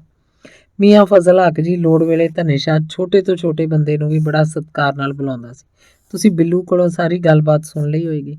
ਹਾਂ, ਬੁਲੰਦ ਖਾਂ ਨੇ ਮੈਨੂੰ ਕੁਝ ਦੱਸਿਆ। ਫਜ਼ਲ ਹੱਕ ਨੇ ਬੁਲੰਦ ਖਾਂ ਸ਼ਬਦ ਉੱਤੇ ਉਚੇਚਾ ਜ਼ੋਰ ਦਿੱਤਾ। ਉਹਦਾ ਮਤਲਬ ਇਹ ਜ਼ਾਹਰ ਕਰਨਾ ਸੀ ਕਿ ਧੰਨੇ ਸ਼ਾਹ ਨੂੰ ਇੱਕ ਮੁਸਲਮਾਨ ਦਾ ਨਾਮ ਇੰਨਾ ਛੁਟਿਆ ਕੇ ਨਹੀਂ ਲੈਣਾ ਚਾਹੀਦਾ। ਪਰ ਆਪ ਸਿੱਧਾ ਹੁਕਮ ਕਰੋ ਕਿ ਮੈਥੋਂ ਕੀ ਕਰਾਉਣਾ ਚਾਹੁੰਦੇ ਹੋ। ਬੰਦਾ ਆਪਦੀ ਖਿਦਮਤ ਕਰਕੇ ਖੁਸ਼ ਹੋਏਗਾ। ਵੇਖੋ ਨਾ ਚੌਧਰੀ ਫਜ਼ਲ ਹੱਕ ਜੀ, ਧਨੇ ਸ਼ਾਹ ਨੇ ਆਵਾਜ਼ ਨੂੰ ਹੋਰ ਮੁਲਾਇਮ ਬਣਾ ਕੇ ਕਿਹਾ, ਸਿੱਖਾਂ ਦੇ ਹੱਕਾਂ ਵਾਸਤੇ ਅਕਾਲੀ ਦਲ ਸਾਰੇ ਤਾਣ ਲੜ ਰਿਹਾ ਤੇ ਸਿੱਖ ਘੱਟ ਗਿਣਤੀ 'ਚ ਹੁੰਦੇ ਹੋਏ ਵੀ ਪੰਜਾਬ ਦੇ ਮਾਲਕ ਬਣੇ ਬੈਠੇ ਨੇ। ਪਿੰਡਾਂ ਦੀ ਨੰਬਰਦਾਰੀ ਤੋਂ ਲੈ ਕੇ ਪੁਲਿਸ ਕਪਤਾਨ ਤੇ ਫੌਜ 'ਚ ਜਰਨੈਲੀ ਦੇ ਅਹੁਦਿਆਂ ਤੱਕ ਕੱਪੜ ਹੋਏ ਨੇ। ਅਸੀਂ ਹਿੰਦੂ ਕਾਸੇ ਜੋਗੇ ਹੋਏ ਹੀ ਨਾ। ਬਸ ਇਹ ਤਾਂ ਸਮਝੋ ਦੇਹ ਸ਼ਾਮਲਾਤ ਨੇ ਜਿਹਦਾ ਬਲ ਪਏ ਮਲ ਮਾਰ ਪਏ। ਸਾਡੇ ਹਿੰਦੂ ਮਹਾਂਸਭਾ ਜਿਹੀ ਹੋਈ ਤੇ ਹੀ ਨਾ। ਤਾਬਿਆਦਾਰ ਆ ਸ਼ਾਹ ਜੀ, ਹੁਕਮ ਕਰੋ, ਤੁਹਾਡੀ ਖਾਸ਼ ਕੀ ਹੈ? ਸਭ ਕੁਝ ਜਾਣਦਾ ਹੋਇਆ ਵੀ ਫਜ਼ਲ ਹੱਕ ਧਨੇ ਸ਼ਾਹ ਦੇ ਮੂੰਹੋਂ ਕੁਝ ਸੁਣਨਾ ਚਾਹੁੰਦਾ ਸੀ। ਵੇਖੋ ਨਾ ਚੌਧਰੀ ਸਾਹਿਬ, ਧਨੇ ਸ਼ਾਹ ਨੇ ਸਿੱਧੀ ਆਪਣੇ ਮਤਲਬ ਦੀ ਗੱਲ ਸ਼ੁਰੂ ਕੀਤੀ। ਪੀਰੂ ਵਾਲਾ ਸਹੀ ਅਰਥਾਂ 'ਚ ਮੁਸਲਮਾਨਾਂ ਦਾ ਪਿੰਡ ਹੈ। ਸਿੱਖਾਂ ਦੀ ਆਬਾਦੀ ਤੀਜੇ ਹਿੱਸੇ ਨਾਲੋਂ ਵੀ ਘੱਟ ਹੈ। ਉੱਥੋਂ ਦਾ ਨੰਬਰਦਾਰ ਸੀ ਸਿੱਖ ਚੇਤ ਸਿੰਘ ਤੇ ਸਿੱਖ ਨੰਬਰਦਾਰ ਸਾਰੇ ਪਿੰਡ ਤੇ ਰਾਜ ਕਰਦਾ ਰਿਹਾ। ਸਾਡਾ ਵਾਹ ਵਧੇਰੇ ਉੱਥੋਂ ਦੇ ਮੁਸਲਮਾਨਾਂ ਨਾਲ ਹੈ, ਯਾਨੀ ਕਿ ਤੁਸੀਂ ਦੋਵੇਂ ਰਲ ਕੇ ਮੁਸਲਮਾਨਾਂ ਨੂੰ ਲੁੱਟਦੇ ਰਹੇ ਹੋ। ਫਜ਼ਲ ਹੱਕ ਨੇ ਠੱਠੇ ਨਾਲ ਕਿਹਾ, ਉਹ ਭਾਈ ਲੁੱਟਣਾ ਲੁਟਾਉਣਾ ਕੀ ਆ? ਇਹ ਤਾਂ ਸੱਜਾ ਧੋਵੇ ਖੱਬੇ ਨੂੰ, ਖੱਬਾ ਧੋਵੇ ਸੱਜੇ ਨੂੰ। ਅਸੀਂ ਵੇਲੇ ਕੁ ਵੇਲੇ ਉਹਨਾਂ ਦੀ ਗਰਜ ਪੂਰੀ ਕਰ ਦਿੰਦੇ ਹਾਂ ਤੇ ਉਹ ਨੇਕ ਇਨਸਾਨ ਘਰ ਆ ਕੇ ਵਾਪਸ ਕਰ ਜਾਂਦੇ ਨੇ। ਕੋਈ ਥੋੜਾ ਬਹੁਤਾ ਨਾਲ ਦੇ ਗਿਆ ਤਾਂ ਵਾਹ, ਨਹੀਂ ਤੇ ਉਹਦੀ ਮਰਜ਼ੀ। ਪਰ ਬਈ ਮੈਂ ਵੇਖਿਆ ਜਿੰਨਾ ਮੁਸਲਮਾਨ ਵਰਤਨ ਦੇ ਹੱਕ 'ਚ ਚੰਗਾ ਤੇ ਸਾਫ਼ ਦਿਲੇ ਹੋਰ ਕੋਈ ਨਹੀਂ। ਧਨੇ ਸ਼ਾਹ ਨੇ ਜ਼ਰਾ ਧੌਣ ਕਢਾ ਕੇ ਕਿਹਾ, ਜਿਵੇਂ ਉਹਦੇ ਇਹ ਸ਼ਬਦ ਸਾਰੀ ਮੁਸਲਮਾਨ ਕੌਮ ਵਾਸਤੇ ਸਨਦ ਵਜੋਂ ਸੋਨੇ 'ਚ ਮੜਾ ਕੇ ਰੱਖਣ ਯੋਗ ਹੈ। ਇਹ ਵਫਾਦਾਰ ਕੌਮ ਹੈ ਸ਼ਾਹ ਜੀ, ਸਾਡੇ ਵਰਗਾ ਲੱਗੀਆਂ ਨਿਭਾਉਣ ਵਾਲਾ ਹੋਰ ਕੋਈ ਨਹੀਂ ਮਿਲੇਗਾ। ਫਜ਼ਲ ਹੱਕ ਨੇ ਵੀ ਅੱਗੋਂ ਉਸੇ ਲਹਿਜੇ 'ਚ ਕਿਹਾ। ਦੋਵੇਂ ਸ਼ਿਕਾਰੀ ਆਪੋ ਆਪਣੇ ਪੈਂਤੜੇ ਮੱਲੀ ਖੜੇ ਸੀ। ਇੱਕ ਦੀ ਆਖੋ ਆਪਣੀ ਗਰਜ ਸੀ। ਇਹ ਗੱਲ ਮੰਨਣ ਵਾਲੀ ਹੈ। ਇਸ ਵਾਸਤੇ ਮੈਂ ਆਪਣੇ ਮਿੱਤਰ ਚੌਧਰੀ ਇਲਮਦੀਨ ਦੀ ਮਦਦ ਕਰਨਾ ਚਾਹੁੰਦਾ ਤੇ ਤੁਹਾਡਾ ਤਾਂ ਮਜਬੀ ਫਰਜ਼ ਹੋਇਆ। ਕਹਿੰਦਾ ਧਨੇ ਸ਼ਾਹ ਰੁਕ ਗਿਆ। ਫਜ਼ਲ ਹੱਕ ਨੇ ਅੱਗੋਂ ਮੂੰਹੋਂ ਕੁਝ ਕਹਿਣ ਦੀ ਤਾਂ ਸਿਰਫ ਹਾਂ 'ਚ ਉੱਤਰ ਦਿੱਤਾ। ਉਹਦੀ ਮਰਜ਼ੀ ਸੀ। ਧਨੇ ਸ਼ਾਹ ਆਪਣੇ ਮੂੰਹ ਸਭ ਕੁਝ ਸਾਫ਼-ਸਾਫ਼ ਕਹੇ। ਹੁਣ ਇੱਕ ਪਾਸੇ ਚੌਧਰੀ ਇਲਮਦੀਨ ਨੰਬਰਦਾਰੀ ਵਾਸਤੇ ਦਰਖਾਸਤ ਦਿੱਤੀ ਹੈ ਤੇ ਇੱਕ ਪਾਸੇ ਸੱਜਣ ਸੀ ਉਹਨੇ। ਇਲਮਦੀਨ ਦੇ ਨਾਂ ਤੋਂ ਪਹਿਲਾਂ ਚੌਧਰੀ ਸ਼ਬਦ ਜੋੜਨਾ ਨਹੀਂ ਸੀ ਭੁੱਲਦਾ ਧਨੇ ਸ਼ਾਹ। ਉਂਝ ਚੌਧਰੀ ਇਲਮਦੀਨ ਦਾ ਇਨਸਾਫ ਵੇਖ ਲਓ। ਉਹਨੇ ਦਰਖਾਸਤ ਲਿਖਿਆ ਹੈ ਕਿ ਪਿੰਡ 'ਚ ਦੋ ਕੌਮਾਂ ਵਸਦੀਆਂ ਨੇ, ਸਿੱਖ ਤੇ ਮੁਸਲਮਾਨ। ਇੱਕ ਨੰਬਰਦਾਰ ਮੁਸਲਮਾਨ ਬਣਾ ਦਿਓ, ਇੱਕ ਸਿੱਖ। ਨਿਆਂ ਦੀ ਗੱਲ ਹੋਈ ਨਾ। ਤੇ ਸੱਜਣ ਸਿੰਘ ਕਹਿੰਦਾ ਕਿ ਮੈਂ ਇਕੱਲੇ ਨੰਬਰਦਾਰ ਬਣਨਾ। ਮੁਸਲਮਾਨਾਂ ਦਾ ਕੋਈ ਹੱਕ ਨਹੀਂ ਤੇ ਹੈ ਨਾ ਨਿਰਾ ਹਿੱਕ ਦਾ ਧੱਕਾ। ਹਾਂ ਠੀਕ ਆਂਦੇ ਹੋ। ਫਿਰ ਆਪਾਂ ਤਾਂ ਇਸ ਇਨਸਾਫ ਦੀ ਖਾਤਰ ਚੌਧਰੀ ਇਲਮਦੀਨ ਦੀ ਮਦਦ ਕਰ ਰਹੇ ਹਾਂ। ਸ਼ਾਹ ਜੀ, ਫਜ਼ਲ ਹੱਕ ਵਿੱਚੋਂ ਹੀ ਗੱਲ ਟੋਕ ਕੇ ਬੋਲ ਉੱਠਿਆ, ਜਿਵੇਂ ਹੁਕਮ ਕਰੋ, ਮੈਂ ਤਾਬਿਆਦਾਰ ਹਾਂ। ਪਰ ਮੁਸਲਿਮ ਲੀਗ ਦੀ ਪਾਲਿਸੀ ਇਹੋ ਜਿਹੇ ਛੋਟੇ ਕੰਮਾਂ 'ਚ ਉਲਝਣਾ ਨਹੀਂ। ਇਉਂ ਨਹੀਂ ਗੱਲ ਬਣਨੀ ਚੌਧਰੀ ਸਾਹਿਬ ਜੀ। ਮੈਨੂੰ ਤੁਹਾਡੇ ਤੇ ਬਹੁਤ ਮਾਣ ਹੈ ਤੇ ਮੈਂ ਚੌਧਰੀ ਇਲਮਦੀਨ ਨਾਲ ਵਾਅਦਾ ਕਰ ਬੈਠਾ। ਆਹੋ, ਧਨੇ ਸ਼ਾਹ ਨੇ ਡਾਢੇ ਹੰਮੇ ਨਾਲ ਕਿਹਾ, ਜਿਸ 'ਚ ਅਸਲੀਅਤ ਨਾਲੋਂ ਦਿਖਾਵਾ ਬਹੁਤਾ ਸੀ। ਮੈਂ ਤਾਂ ਤੁਹਾਡਾ ਬੱਚਾ ਸ਼ਾਹ ਜੀ, ਪਰ ਮੇਰੇ ਕੀ ਵਾਸਤੇ ਅਖਤਿਆਰ ਦਾ ਚੱਲਣਾ ਹੋਇਆ ਵੱਡੇ ਲੀਡਰਾਂ ਦਾ। ਨਾਲੇ ਇਹ ਕੰਮ ਹੋਇਆ ਪੈਸਿਆਂ ਦਾ ਤੇ ਮੇਰੀ ਹਾਲਤ ਆਪ ਜਾਣਦੇ ਹੋ। ਚੌਧਰੀ ਸਾਹਿਬ, ਧਨੇ ਸ਼ਾਹ ਦੀ ਧੌਣ ਹਾਜ਼ਰ ਹੈ। ਅਸਾਂ ਤਾਂ ਇੱਕ ਗੱਲ ਪੁਜਾਣੀ ਹੈ, ਸੁਣੋ। ਪਿੱਛੋਂ ਚੋਖਾ ਚਿਰ ਦੋਵਾਂ 'ਚ ਕੁਝ ਗੁਪਤ ਗੱਲਾਂ ਹੁੰਦੀਆਂ ਰਹੀਆਂ। 2 ਘੰਟੇ ਪਿੱਛੋਂ ਫਜ਼ਲ ਹੱਕ ਧਨੇ ਸ਼ਾਹ ਕੋਲੋਂ ਵਿਦਾ ਹੋਇਆ। ਸੱਜੇ ਹੱਥ ਨਾਲੋਂ ਪਾਸੇ ਦੀ ਜੇਬ ਨੂੰ ਟੋਂਦਾ ਜਾ ਰਿਹਾ ਸੀ, ਭਾਵੇਂ ਉਹਨੂੰ ਉਹ ਰਕਮ ਬਹੁਤ ਥੋੜੀ ਜਾਪਦੀ ਸੀ। ਚੌਥੇ ਦਿਨ ਪਿੱਛੋਂ ਕਸੂਰ ਦੀ ਮੁਸਲਿਮ ਲੀਗ ਵੱਲੋਂ ਉਰਦੂ 'ਚ ਇੱਕ ਇਸ਼ਤਿਹਾਰ ਨਿਕਲਿਆ, ਪੀਰੂ वाला के मुसलमानों की हक तलफी, बेइंसाफ़ी और सीना जोरी। पीरू वाला मुस्लिम अक्सरियत का गांव है। किसी ज़माने में वो मुसलमान पीर हज़रत ज़ाहिर शाह ने आबाद किया था। पीर के मकबरे के निशानात अभी तक होरी के किनारे पर मौजूद हैं। सिखों के यकतरफा राज के ज़माने में कुछ सिख भी गांव मजकूर में आबाद हो गए। उन्होंने हुकूमत के ज़ोर पर मुसलमानों की निसफ ज़मीन छीन कर अपने कब्ज़े में कर ली, ये साबित करने के लिए कि वो गांव के सही आबादकार हैं।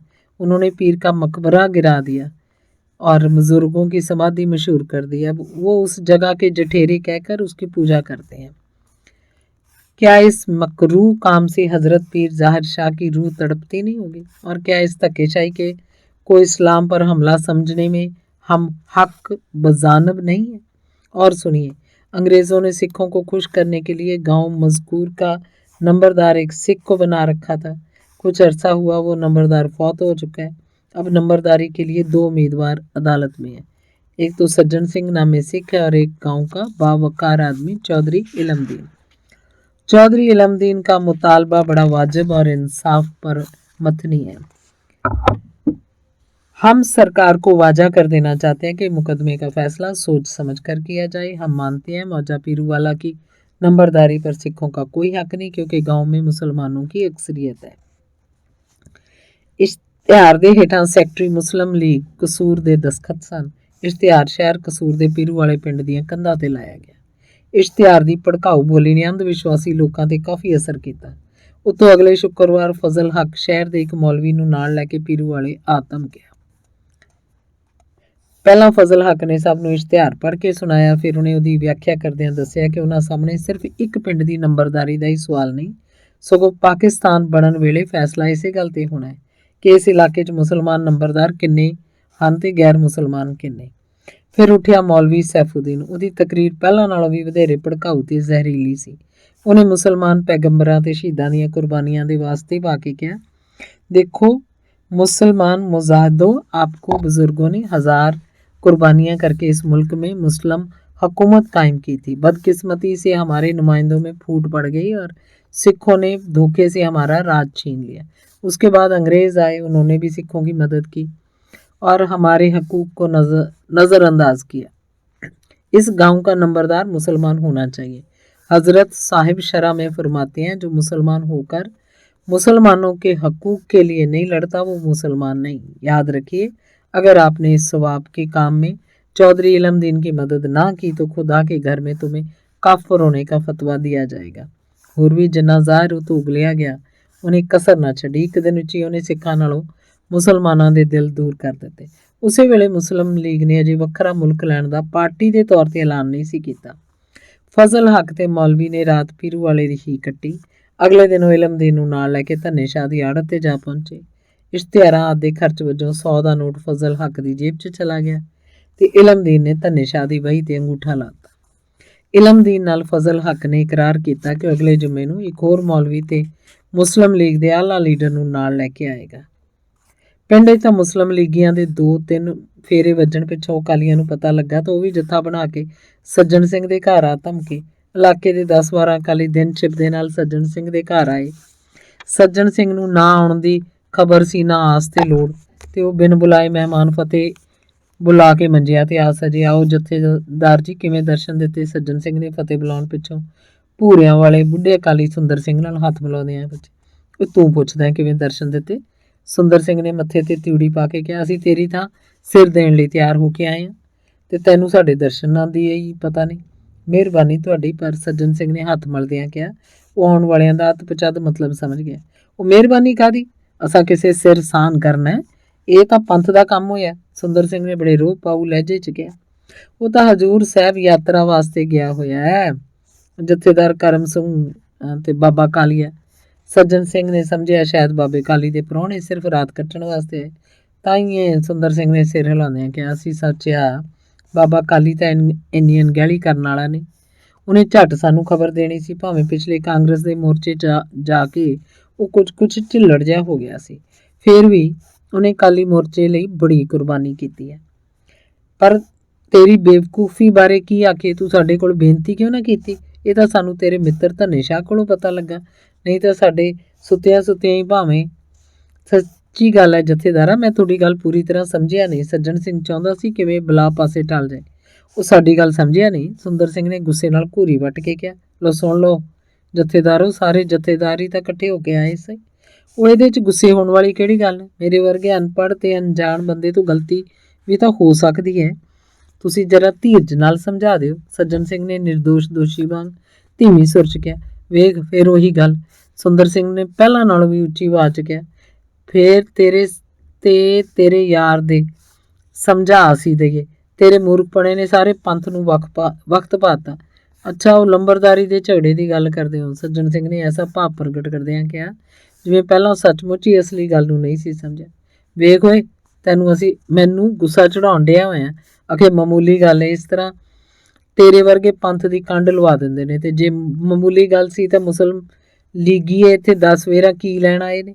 ਉਹ ਤਾਂ ਕੁਝ ਸ਼ਰਾਰਤੀ ਬੰਦਿਆਂ ਦਾ ਕੰਮ ਹੈ, ਜਿਨ੍ਹਾਂ ਨੂੰ ਅੱਗ ਲਾਉਣ ਤੋਂ ਬਿਨਾਂ ਕੋਈ ਕੰਮ ਨਹੀਂ ਹੁੰਦਾ।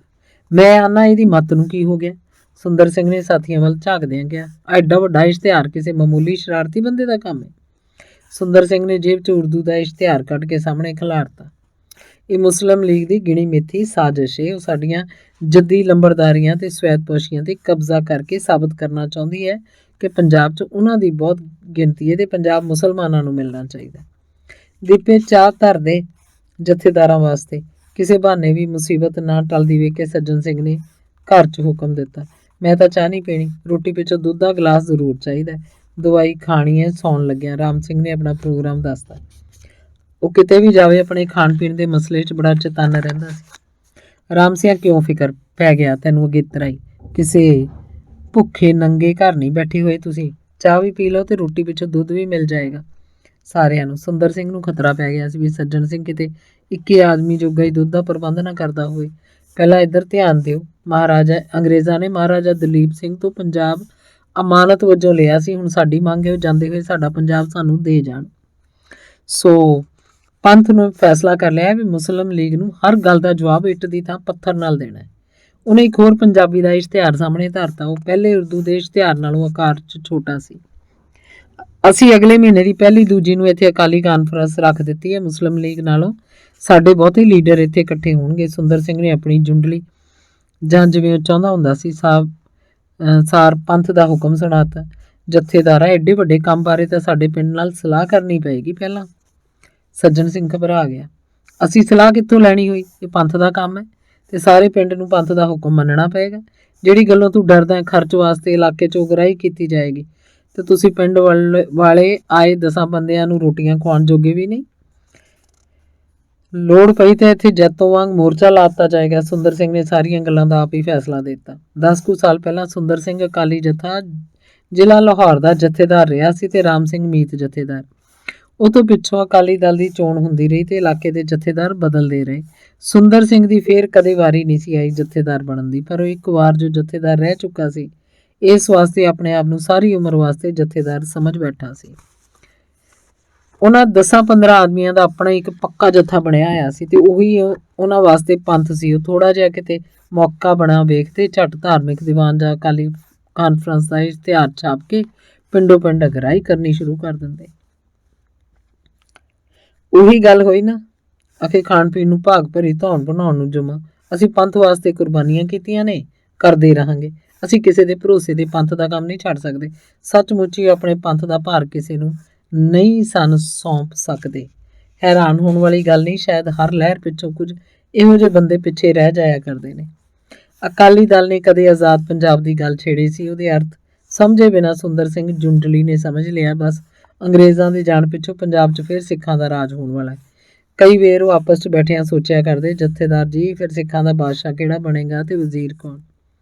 ਪੀਰੂ ਵਾਲੇ ਦੀ ਨੰਬਰਦਾਰੀ ਬਾਰੇ ਉਹਨਾਂ ਮੁਸਲਿਮ ਲੀਗ ਦਾ ਇਸ਼ਤਿਹਾਰ ਪੜ੍ਹਿਆ ਤਾਂ ਉਹਨਾਂ ਨੂੰ ਇੱਕ ਨਵਾਂ ਪ੍ਰੋਗਰਾਮ ਮਿਲ ਗਿਆ। ਉਹਨਾਂ ਝੱਟ ਛੋਟਾ ਜਿਹਾ ਇਸ਼ਤਿਹਾਰ ਛਪਾਇਆ, ਸਿੱਧਾ ਪੀਰੂ ਵਾਲੇ ਤੇ ਧਾਵਾ ਬੋਲਤਾ, ਲਓ ਚਾਹ ਲਓ ਜੀ। ਭਜਨ ਕੌਰ ਦੀ ਚੌਂਕੇ 'ਚੋਂ ਆਵਾਜ਼ ਆਈ।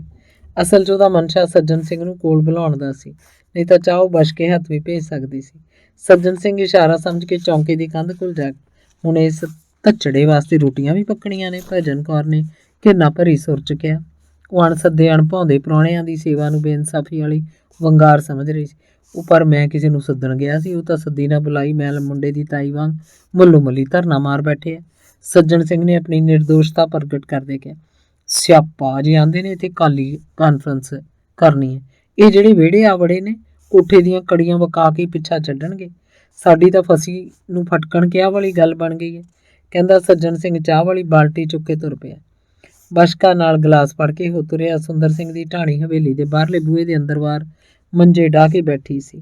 ਫਿਰ ਰੋਟੀਆਂ ਦੀ ਵਾਰੀ ਆਈ। ਰੋਟੀਆਂ ਚੋਪੜਨ 'ਚ ਭਜਨ ਕੌਰ ਨੇ ਬੜਾ ਚਾਤਰੀ ਤੋਂ ਕੰਮ ਲਿਆ। ਉਹ ਤੱਤੇ ਕੀਤੇ ਘਿਓ ਵਿੱਚ ਰੂੰ ਦਾ ਫੰਬਾ ਭਿਉਂ ਕੇ ਰੋਟੀ ਤੇ 1-2 ਥਾਵਾਂ ਤੇ ਛੁਆ ਦਿੰਦੀ, ਉਹਦੇ ਉੱਤੇ ਦੂਜੀ ਰੋਟੀ ਘਸਾ ਕੇ ਦੋਹਾਂ ਨੂੰ ਚੋਪੜੀਆਂ ਸਮਝ ਲੈਂਦੀ। ਰਾਮ ਸਿਆਂ ਦਵਾਈ ਖਾਣੀ ਹੂੰ, ਦੁੱਧ ਜੋਗਾ ਥਾਂ ਰੱਖ ਲਈ। ਰਾਮ ਸਿੰਘ ਨੂੰ 5ਵੀਂ ਰੋਟੀ ਰਖਾਉਂਦਿਆਂ ਵੇਖ ਕੇ ਕੋਲੋਂ ਹਰੀ ਸਿੰਘ ਨੇ ਚੇਤਾ ਕਰਾਇਆ। ਅਸਲ 'ਚ ਇਸ ਬਹਾਨੇ ਉਹ ਸੱਜਣ ਸਿੰਘ ਨੂੰ ਦੁੱਧ ਦਾ ਚੇਤਾ ਕਰਾਉਣਾ ਚਾਹੁੰਦਾ ਸੀ। ਭਾਊ ਖਾਣਾ ਪੀਣਾ ਕੀ ਹੈ, ਜੇਲ੍ਹਾਂ 'ਚ ਭੁੱਖ ਹੜਤਾਲਾਂ ਕਰ ਮਰ ਗਏ ਆ, ਹੁਣ ਪਚਦਾ ਹੀ ਕੁਛ ਨਹੀਂ। ਪਹਿਲਾ ਆਟਾ ਮੁੱਕ ਜਾਣ ਪਿੱਛੋਂ ਭਜਨ ਕੌਰ ਨੂੰ ਪਕਾਉਂਦਿਆਂ ਦੂਹਰੀ ਵਾਰ ਗੁੰਨਣਾ ਪਿਆ। ਰੋਟੀਆਂ ਪਕਾਉਣ ਤੇ ਉਹਨੇ ਦੀਪੋ ਨੂੰ ਬਿਠਾ ਦਿੱਤਾ। ਉੱਤੋਂ ਦੁੱਧ ਦੀ ਚੇਤਾਵਨੀ ਉਹਨੇ ਦੂਹਰੀ ਵਾਰ ਸੁਣ ਲਈ। ਉਹਦਾ ਤਾਂ ਇਰਾਦਾ ਸੀ ਵੀ ਸਿਰਫ ਦਵਾਈ ਖਾਣ ਵਾਸਤੇ 1 ਗਲਾਸ ਭੇਜ ਦੇ, ਪਰ ਸੱਜਣ ਸਿੰਘ ਨਾ ਮੰਨਿਆ। ਆਖਰ ਇਹੋ ਜਿਹੇ ਪਰਉਪਕਾਰੀ ਬੰਦਿਆਂ ਦੀ ਸੇਵਾ ਕਰਨਾ ਉਹਦਾ ਫਰਜ਼ ਵੀ ਤਾਂ ਬਣਦਾ ਸੀ। ਇੱਕ ਗੱਲ ਤੋਂ ਦੋਵੇਂ ਅਣਜਾਣ ਸੀ ਕਿ ਰਾਮ ਸਿੰਘ ਦੇ ਪੱਲੇ ਦਵਾਈ ਦੀ ਥਾਂ ਘਸਮੈਲੇ ਰੰਗ ਦੀ ਦੇਸੀ ਖੰਡ ਦੀਆਂ ਪੁੜੀਆਂ ਬੱਧੀਆਂ ਸੀ। ਭਜਨ ਕੌਰ ਨੇ ਕੱਚੇ ਦੁੱਧ 'ਚ 2 ਹਿੱਸੇ ਹੰਗਾਲ ਕੇ ਤੱਤਾ ਧਰਿਆ। ਹੋਰ ਵਿਚਾਰੀ ਕਰਦੀ ਵੀ ਕੀ। ਫਿਰ ਵੀ ਉਹਨੂੰ ਸਾਰਿਆਂ ਨੂੰ ਗਲਾਸ ਪੂਰਾ ਆਉਂਦਾ ਨਹੀਂ ਸੀ ਦਿਸਦਾ। ਉਹਨੇ ਕਾੜਨੀ ਦੀ ਮਲਾਈ ਪਾਸੇ ਕਰਕੇ ਹੇਠੋਂ ਦੇ 2 ਛੰਨੇ ਦਿਨ ਦਾ ਕੜਿਆ ਵੀ ਕੱਢ ਲਿਆ। ਇਸ ਤਰ੍ਹਾਂ ਉਹਨੇ ਮਰ ਪਿੱਟ ਕੇ ਘਰ ਦਾ ਨਮੂਜ ਢਕਿਆ। ਸੁੱਖਾਂ ਦੀ ਰਾਤ ਨੇ ਵੀ ਸਵੇਰੇ ਉੱਠ ਕੇ ਚਾਹ ਦੇ 2 ਗਲਾਸ ਪੀ ਕੇ ਸੁੰਦਰ ਸਿੰਘ ਹੋਰੀ ਚਲੇ ਗਏ। ਸਾਰੇ ਪਿੰਡ ਨੂੰ ਅਕਾਲੀ ਕਾਨਫਰੰਸ ਦਾ ਫਿਕਰ ਲਾ ਗਏ। ਧੰਨਵਾਦ। ਅੰਗ 21ਵਾਂ। ਬੋਲ ਵਾਹਿਗੁਰੂ ਜੀ ਕਾ ਖਾਲਸਾ ਵਾਹਿਗੁਰੂ ਜੀ ਕੀ ਫਤਿਹ। ਜਥੇਦਾਰ ਸੁੰਦਰ ਸਿੰਘ ਨੇ ਜਥੇ ਨੇ ਹਵੇਲੀਓਂ ਅੰਦਰ ਪੈਰ ਧਰਦਿਆਂ ਬੜੀ ਖੜਕਵੀਂ ਸੁਰ 'ਚ ਕਿਹਾ, ਵਾਹਿਗੁਰੂ ਜੀ ਕਾ ਖਾਲਸਾ ਵਾਹਿਗੁਰੂ ਜੀ ਕੀ ਫਤਿਹ। ਅੱਗੋਂ ਸੱਜਣ ਸਿੰਘ ਨੇ ਹੱਥ ਜੋੜ ਕੇ ਮੋੜਵੀਂ ਫਤਿਹ ਬੁਲਾਈ। ਬੁਲਾਉਂਦਾ ਕਿਵੇਂ ਨਾ, ਉਹਨੂੰ ਹੁਕਮ ਹੋਇਆ ਸੀ ਬੋਲ, ਪਰ ਉਹਦੀ ਆਵਾਜ਼ 'ਚ ਉਤਸ਼ਾਹ ਜਾਂ ਚਾਅ ਕੋਈ ਨਹੀਂ ਸੀ। ਮੱਲੋ ਮੱਲੀ ਮੱਥੇ ਮੜੀ ਗਈ। ਕਾਨਫਰੰਸ 'ਚ ਅਜੇ 5 ਦਿਨ ਰਹਿੰਦੇ ਸੀ ਤੇ ਜਥੇਦਾਰ ਸੁੰਦਰ ਸਿੰਘ ਦੇ ਜਥੇ ਨੇ 5 ਸਿੰਘਾਂ ਨੇ ਚਰਨ ਮੁਬਾਰਕ ਆ ਪਾਏ ਸੀ। ਸੱਜਣ ਸਿਆਂ ਤੂੰ ਅਸਲੋਂ ਗਿੱਲ ਗਾਲਤੀ ਆ। ਸੁੰਦਰ ਸਿੰਘ ਨੇ ਮੋਢੇ ਵਾਲੇ ਪਰਨੇ ਨਾਲ ਪੈਰਾਂ ਤੋਂ ਘੱਟਾ ਝਾੜਦਿਆਂ ਕਿਹਾ, ਤੇਰੇ ਵਰਗਾ ਢਿੱਲੜ ਬੰਦਾ ਮੈਂ ਕੋਈ ਨਹੀਂ ਵੇਖਿਆ। ਭਲਾ ਧਰਮ ਦੇ ਕੰਮ 'ਚ ਵੀ ਇੰਨੀ ਸੁਸਤੀ। ਇੰਨੇ ਦਿਨ ਹੋ ਗਏ ਨੇ ਤੂੰ ਇੱਕ ਵਾਰ ਮੇਰੇ ਤੱਕ ਨਹੀਂ ਪੁੱਜਾ। ਇੰਨੇ ਤੱਕ ਵਿਹੜੇ 'ਚ ਡੱਠੇ 2 ਮੰਜਿਆਂ ਤੇ 5 ਸਿੰਘ ਸੱਜ ਗਏ। ਜਥੇਦਾਰਾ ਜਾਣਦਾ ਹੈ ਕਲਾਪੇ ਹੋਏ ਵਾਹੀ ਜੋਤੀ ਦਾ ਕੰਮ ਵੀ ਆਪ ਨੂੰ ਹੀ ਕਰਨਾ ਪੈਂਦਾ ਹੈ ਤੇ ਉਧਰ ਗੋਲੀ ਮਾਰ ਹੋਏ ਵਾਹੀ ਜੋਤੀ ਦੇ ਕੰਮ ਨੂੰ। ਸੱਜਣ ਸਿੰਘ ਦੀ ਗੱਲ ਰਾਹੋਂ ਟੋਕ ਕੇ ਜਥੇਦਾਰ ਬੋਲ ਉੱਠਿਆ, ਪੰਥ ਦੇ ਕੰਮ ਨਾਲੋਂ ਇਹ ਕੰਮ ਪਹਿਲਾਂ ਹੋਣਾ ਹੈ। ਸਾਡਾ ਫਿਕਰ ਨਾਲ ਲਹੂ ਸੁੱਕਾ ਪਿਆ ਤੇ ਇਹ ਘਰ ਦੇ ਕੰਮਾਂ ਦਾ ਪਿਆਰਾ ਬਣਿਆ ਹੋਇਆ। ਉਹ ਫਿਰ ਇਹੋ ਜਿਹੇ ਫਿਕਰ ਵੱਡਿਆਂ ਬੰਦਿਆਂ ਨੂੰ ਹੀ ਹੁੰਦੇ ਨੇ ਕਿ ਤੁਹਾਡੇ ਹੁੰਦਿਆਂ ਮੈਨੂੰ ਕਿਹੀ ਚਿੰਤਾ। ਸੱਜਣ ਸਿੰਘ ਨੇ ਹੱਥ ਮਲਦਿਆਂ ਉੱਤਰ ਦਿੱਤਾ, ਅੱਛਾ ਪਹਿਲਾਂ ਜਲ ਪਾਣੀ ਦੀ ਸੁਣਾਓ। ਜਲ ਪਾਣੀ? ਅੱਜ ਫੌਜਾਂ ਨੇ ਬੜਾ ਪੰਧ ਕੀਤਾ। ਮਖ ਭੂਰਿਆਂ ਤੋਂ ਤੁਰ ਕੇ ਕਾਲੀਆਂ ਸਨ ਖਤਰਾ ਸਿੰਘਪੁਰਾ ਦੋਵੇਂ ਕਤਲੂਈਆਂ ਲਖਣੇ ਕੇ ਕਾਦੀਵਿੰਡ ਬਲ ਖਾਰਾ ਲਾਗੇ ਦੇ ਕਈ ਪਿੰਡ ਫਿਰ ਕੇ ਆਏ ਆ। ਜਥੇਦਾਰ ਨੇ 9-10 ਪਿੰਡ ਗਿਣਤੇ। ਭਾਵੇਂ ਉਹ ਸਾਰੀ ਦੁਪਹਿਰ ਤਰਗਿਆਂ ਦੇ ਚੜਤ ਸਿੰਘ ਦੇ ਛੱਪਰ 'ਚ ਗੁਜ਼ਾਰ ਕੇ ਗੁਰਦੁਆਰਾ ਗੁਰੂ ਕਾ ਝਾੜ ਤੋਂ ਸੁਖ ਨਿਧਾਨ ਦੀ ਦੇਗ ਛੱਕ ਕੇ ਸਿੱਧੇ ਇੱਥੇ ਹੀ ਪੁੱਜੇ ਸੀ। ਸੋ ਸਿੰਘ ਜਰਾ ਥੱਕੇ ਹੋਏ ਨੇ। ਸੇਵਾ ਕਰ ਲੈ 4 ਦਿਨ ਜਿਹੜੀ ਭਾਗਾਂ 'ਚ ਹੈਗੀ ਬਸ ਸੇਵਾ ਨੇ ਨਾਲ ਨਿਭਣਾ। ਮੈਂ ਕਿਹਾ ਸੇਵਾ ਦਾ ਕੀ ਹੈ, ਮੁੱਠੀ ਚਾਪੀ ਕਰ ਦਿਆਂਗੇ ਫੌਜਾਂ ਦੀ। ਸੱਦਾ ਆਪਣਾ ਅੰਡੁਰਲੀ ਜੱਥਾ। ਸੱਜਣ ਸਿੰਘ ਨੇ ਹਾਸੇ ਨਾਲ ਕਿਹਾ। ਸੱਜਣ ਸਿੰਘ ਉੱਠ ਕੇ ਚੌਂਕੇ ਵੱਲ ਚਲਾ ਗਿਆ। ਜੱਥੇ ਦੇ ਸਿੰਘ ਆਪਣੀਆਂ ਗੱਲਾਂ 'ਚ ਰੁੱਝ ਗਏ। ਅੱਜ ਭਜਨ ਕੌਰ ਨੂੰ ਦੂਰੀ ਵਾਰ ਆਟਾ ਨਹੀਂ ਗੁੰਨਣਾ ਪਿਆ ਕਿਉਂਕਿ ਉਹ ਪ੍ਰਾਹੁਣਿਆਂ ਦੇ ਸੁਭਾਅ ਤੋਂ ਜਾਣੂ ਹੋ ਚੁੱਕੀ ਸੀ। ਸਵੇਰੇ ਜਲ ਪਾਣੀ ਛੱਕ ਕੇ ਸੁੰਦਰ ਸਿੰਘ ਹੋਰੀ ਉਗਰਾਹੀ ਕਰਨ ਚੜ ਪਏ, ਪਰ ਗਿੱਲੇ ਕਛਹਿਰੇ ਉੱਥੇ ਹੀ ਸੁੱਕਣੇ ਪਾ ਗਏ। ਇਹਦਾ ਮਤਲਬ ਸੀ ਫੌਜਾਂ ਦਾ ਰਾਤ ਨੂੰ ਪੜਾਅ ਉੱਥੇ ਹੀ ਹੈ। ਅਗਲੇ ਦਿਨ 2 ਸਿੰਘ ਹੋਰ ਆ ਗਏ। ਅਗਲੇ ਦਿਨ 4 ਹੋਰ। ਕਾਨਫਰੰਸ ਤੋਂ 2 ਦਿਨ ਪਹਿਲਾਂ 20 ਕੁ ਸਿੰਘਾਂ ਦਾ ਜਥਾ ਸੱਜਣ ਸਿੰਘ ਦੀ ਸਹਾਇਤਾ ਵਾਸਤੇ ਇਕੱਤਰ ਹੋ ਗਿਆ। ਮਸਾਂਦ ਵਾਲੇ ਦਿਨ ਸ਼ਾਮ ਨੂੰ ਜਥੇਦਾਰ ਰਾਮ ਸਿੰਘ ਤੇ ਪਾਲਾ ਸਿੰਘ ਸ਼ਹਿਰੋਂ ਦਰੀਆਂ ਚਾਨਣੀਆਂ ਲਾਊਡ ਸਪੀਕਰ ਲੈ ਆਏ।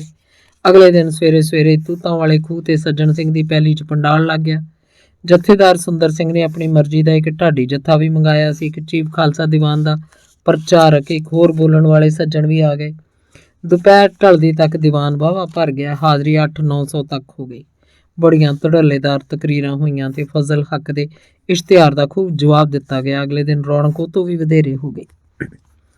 ਅਖੀਰ ਸਤਿ ਸ੍ਰੀ ਅਕਾਲ ਦੇ ਜੈਕਾਰਿਆਂ ਨਾਲ ਦੀਵਾਨ ਸਮਾਪਤ ਹੋਇਆ। ਜਥੇਦਾਰ ਸੁੰਦਰ ਸਿੰਘ ਦਾ ਦਲ ਸੱਜਣ ਸਿੰਘ ਦੀ ਹਵੇਲੀ 'ਚ ਆ ਸਜਿਆ।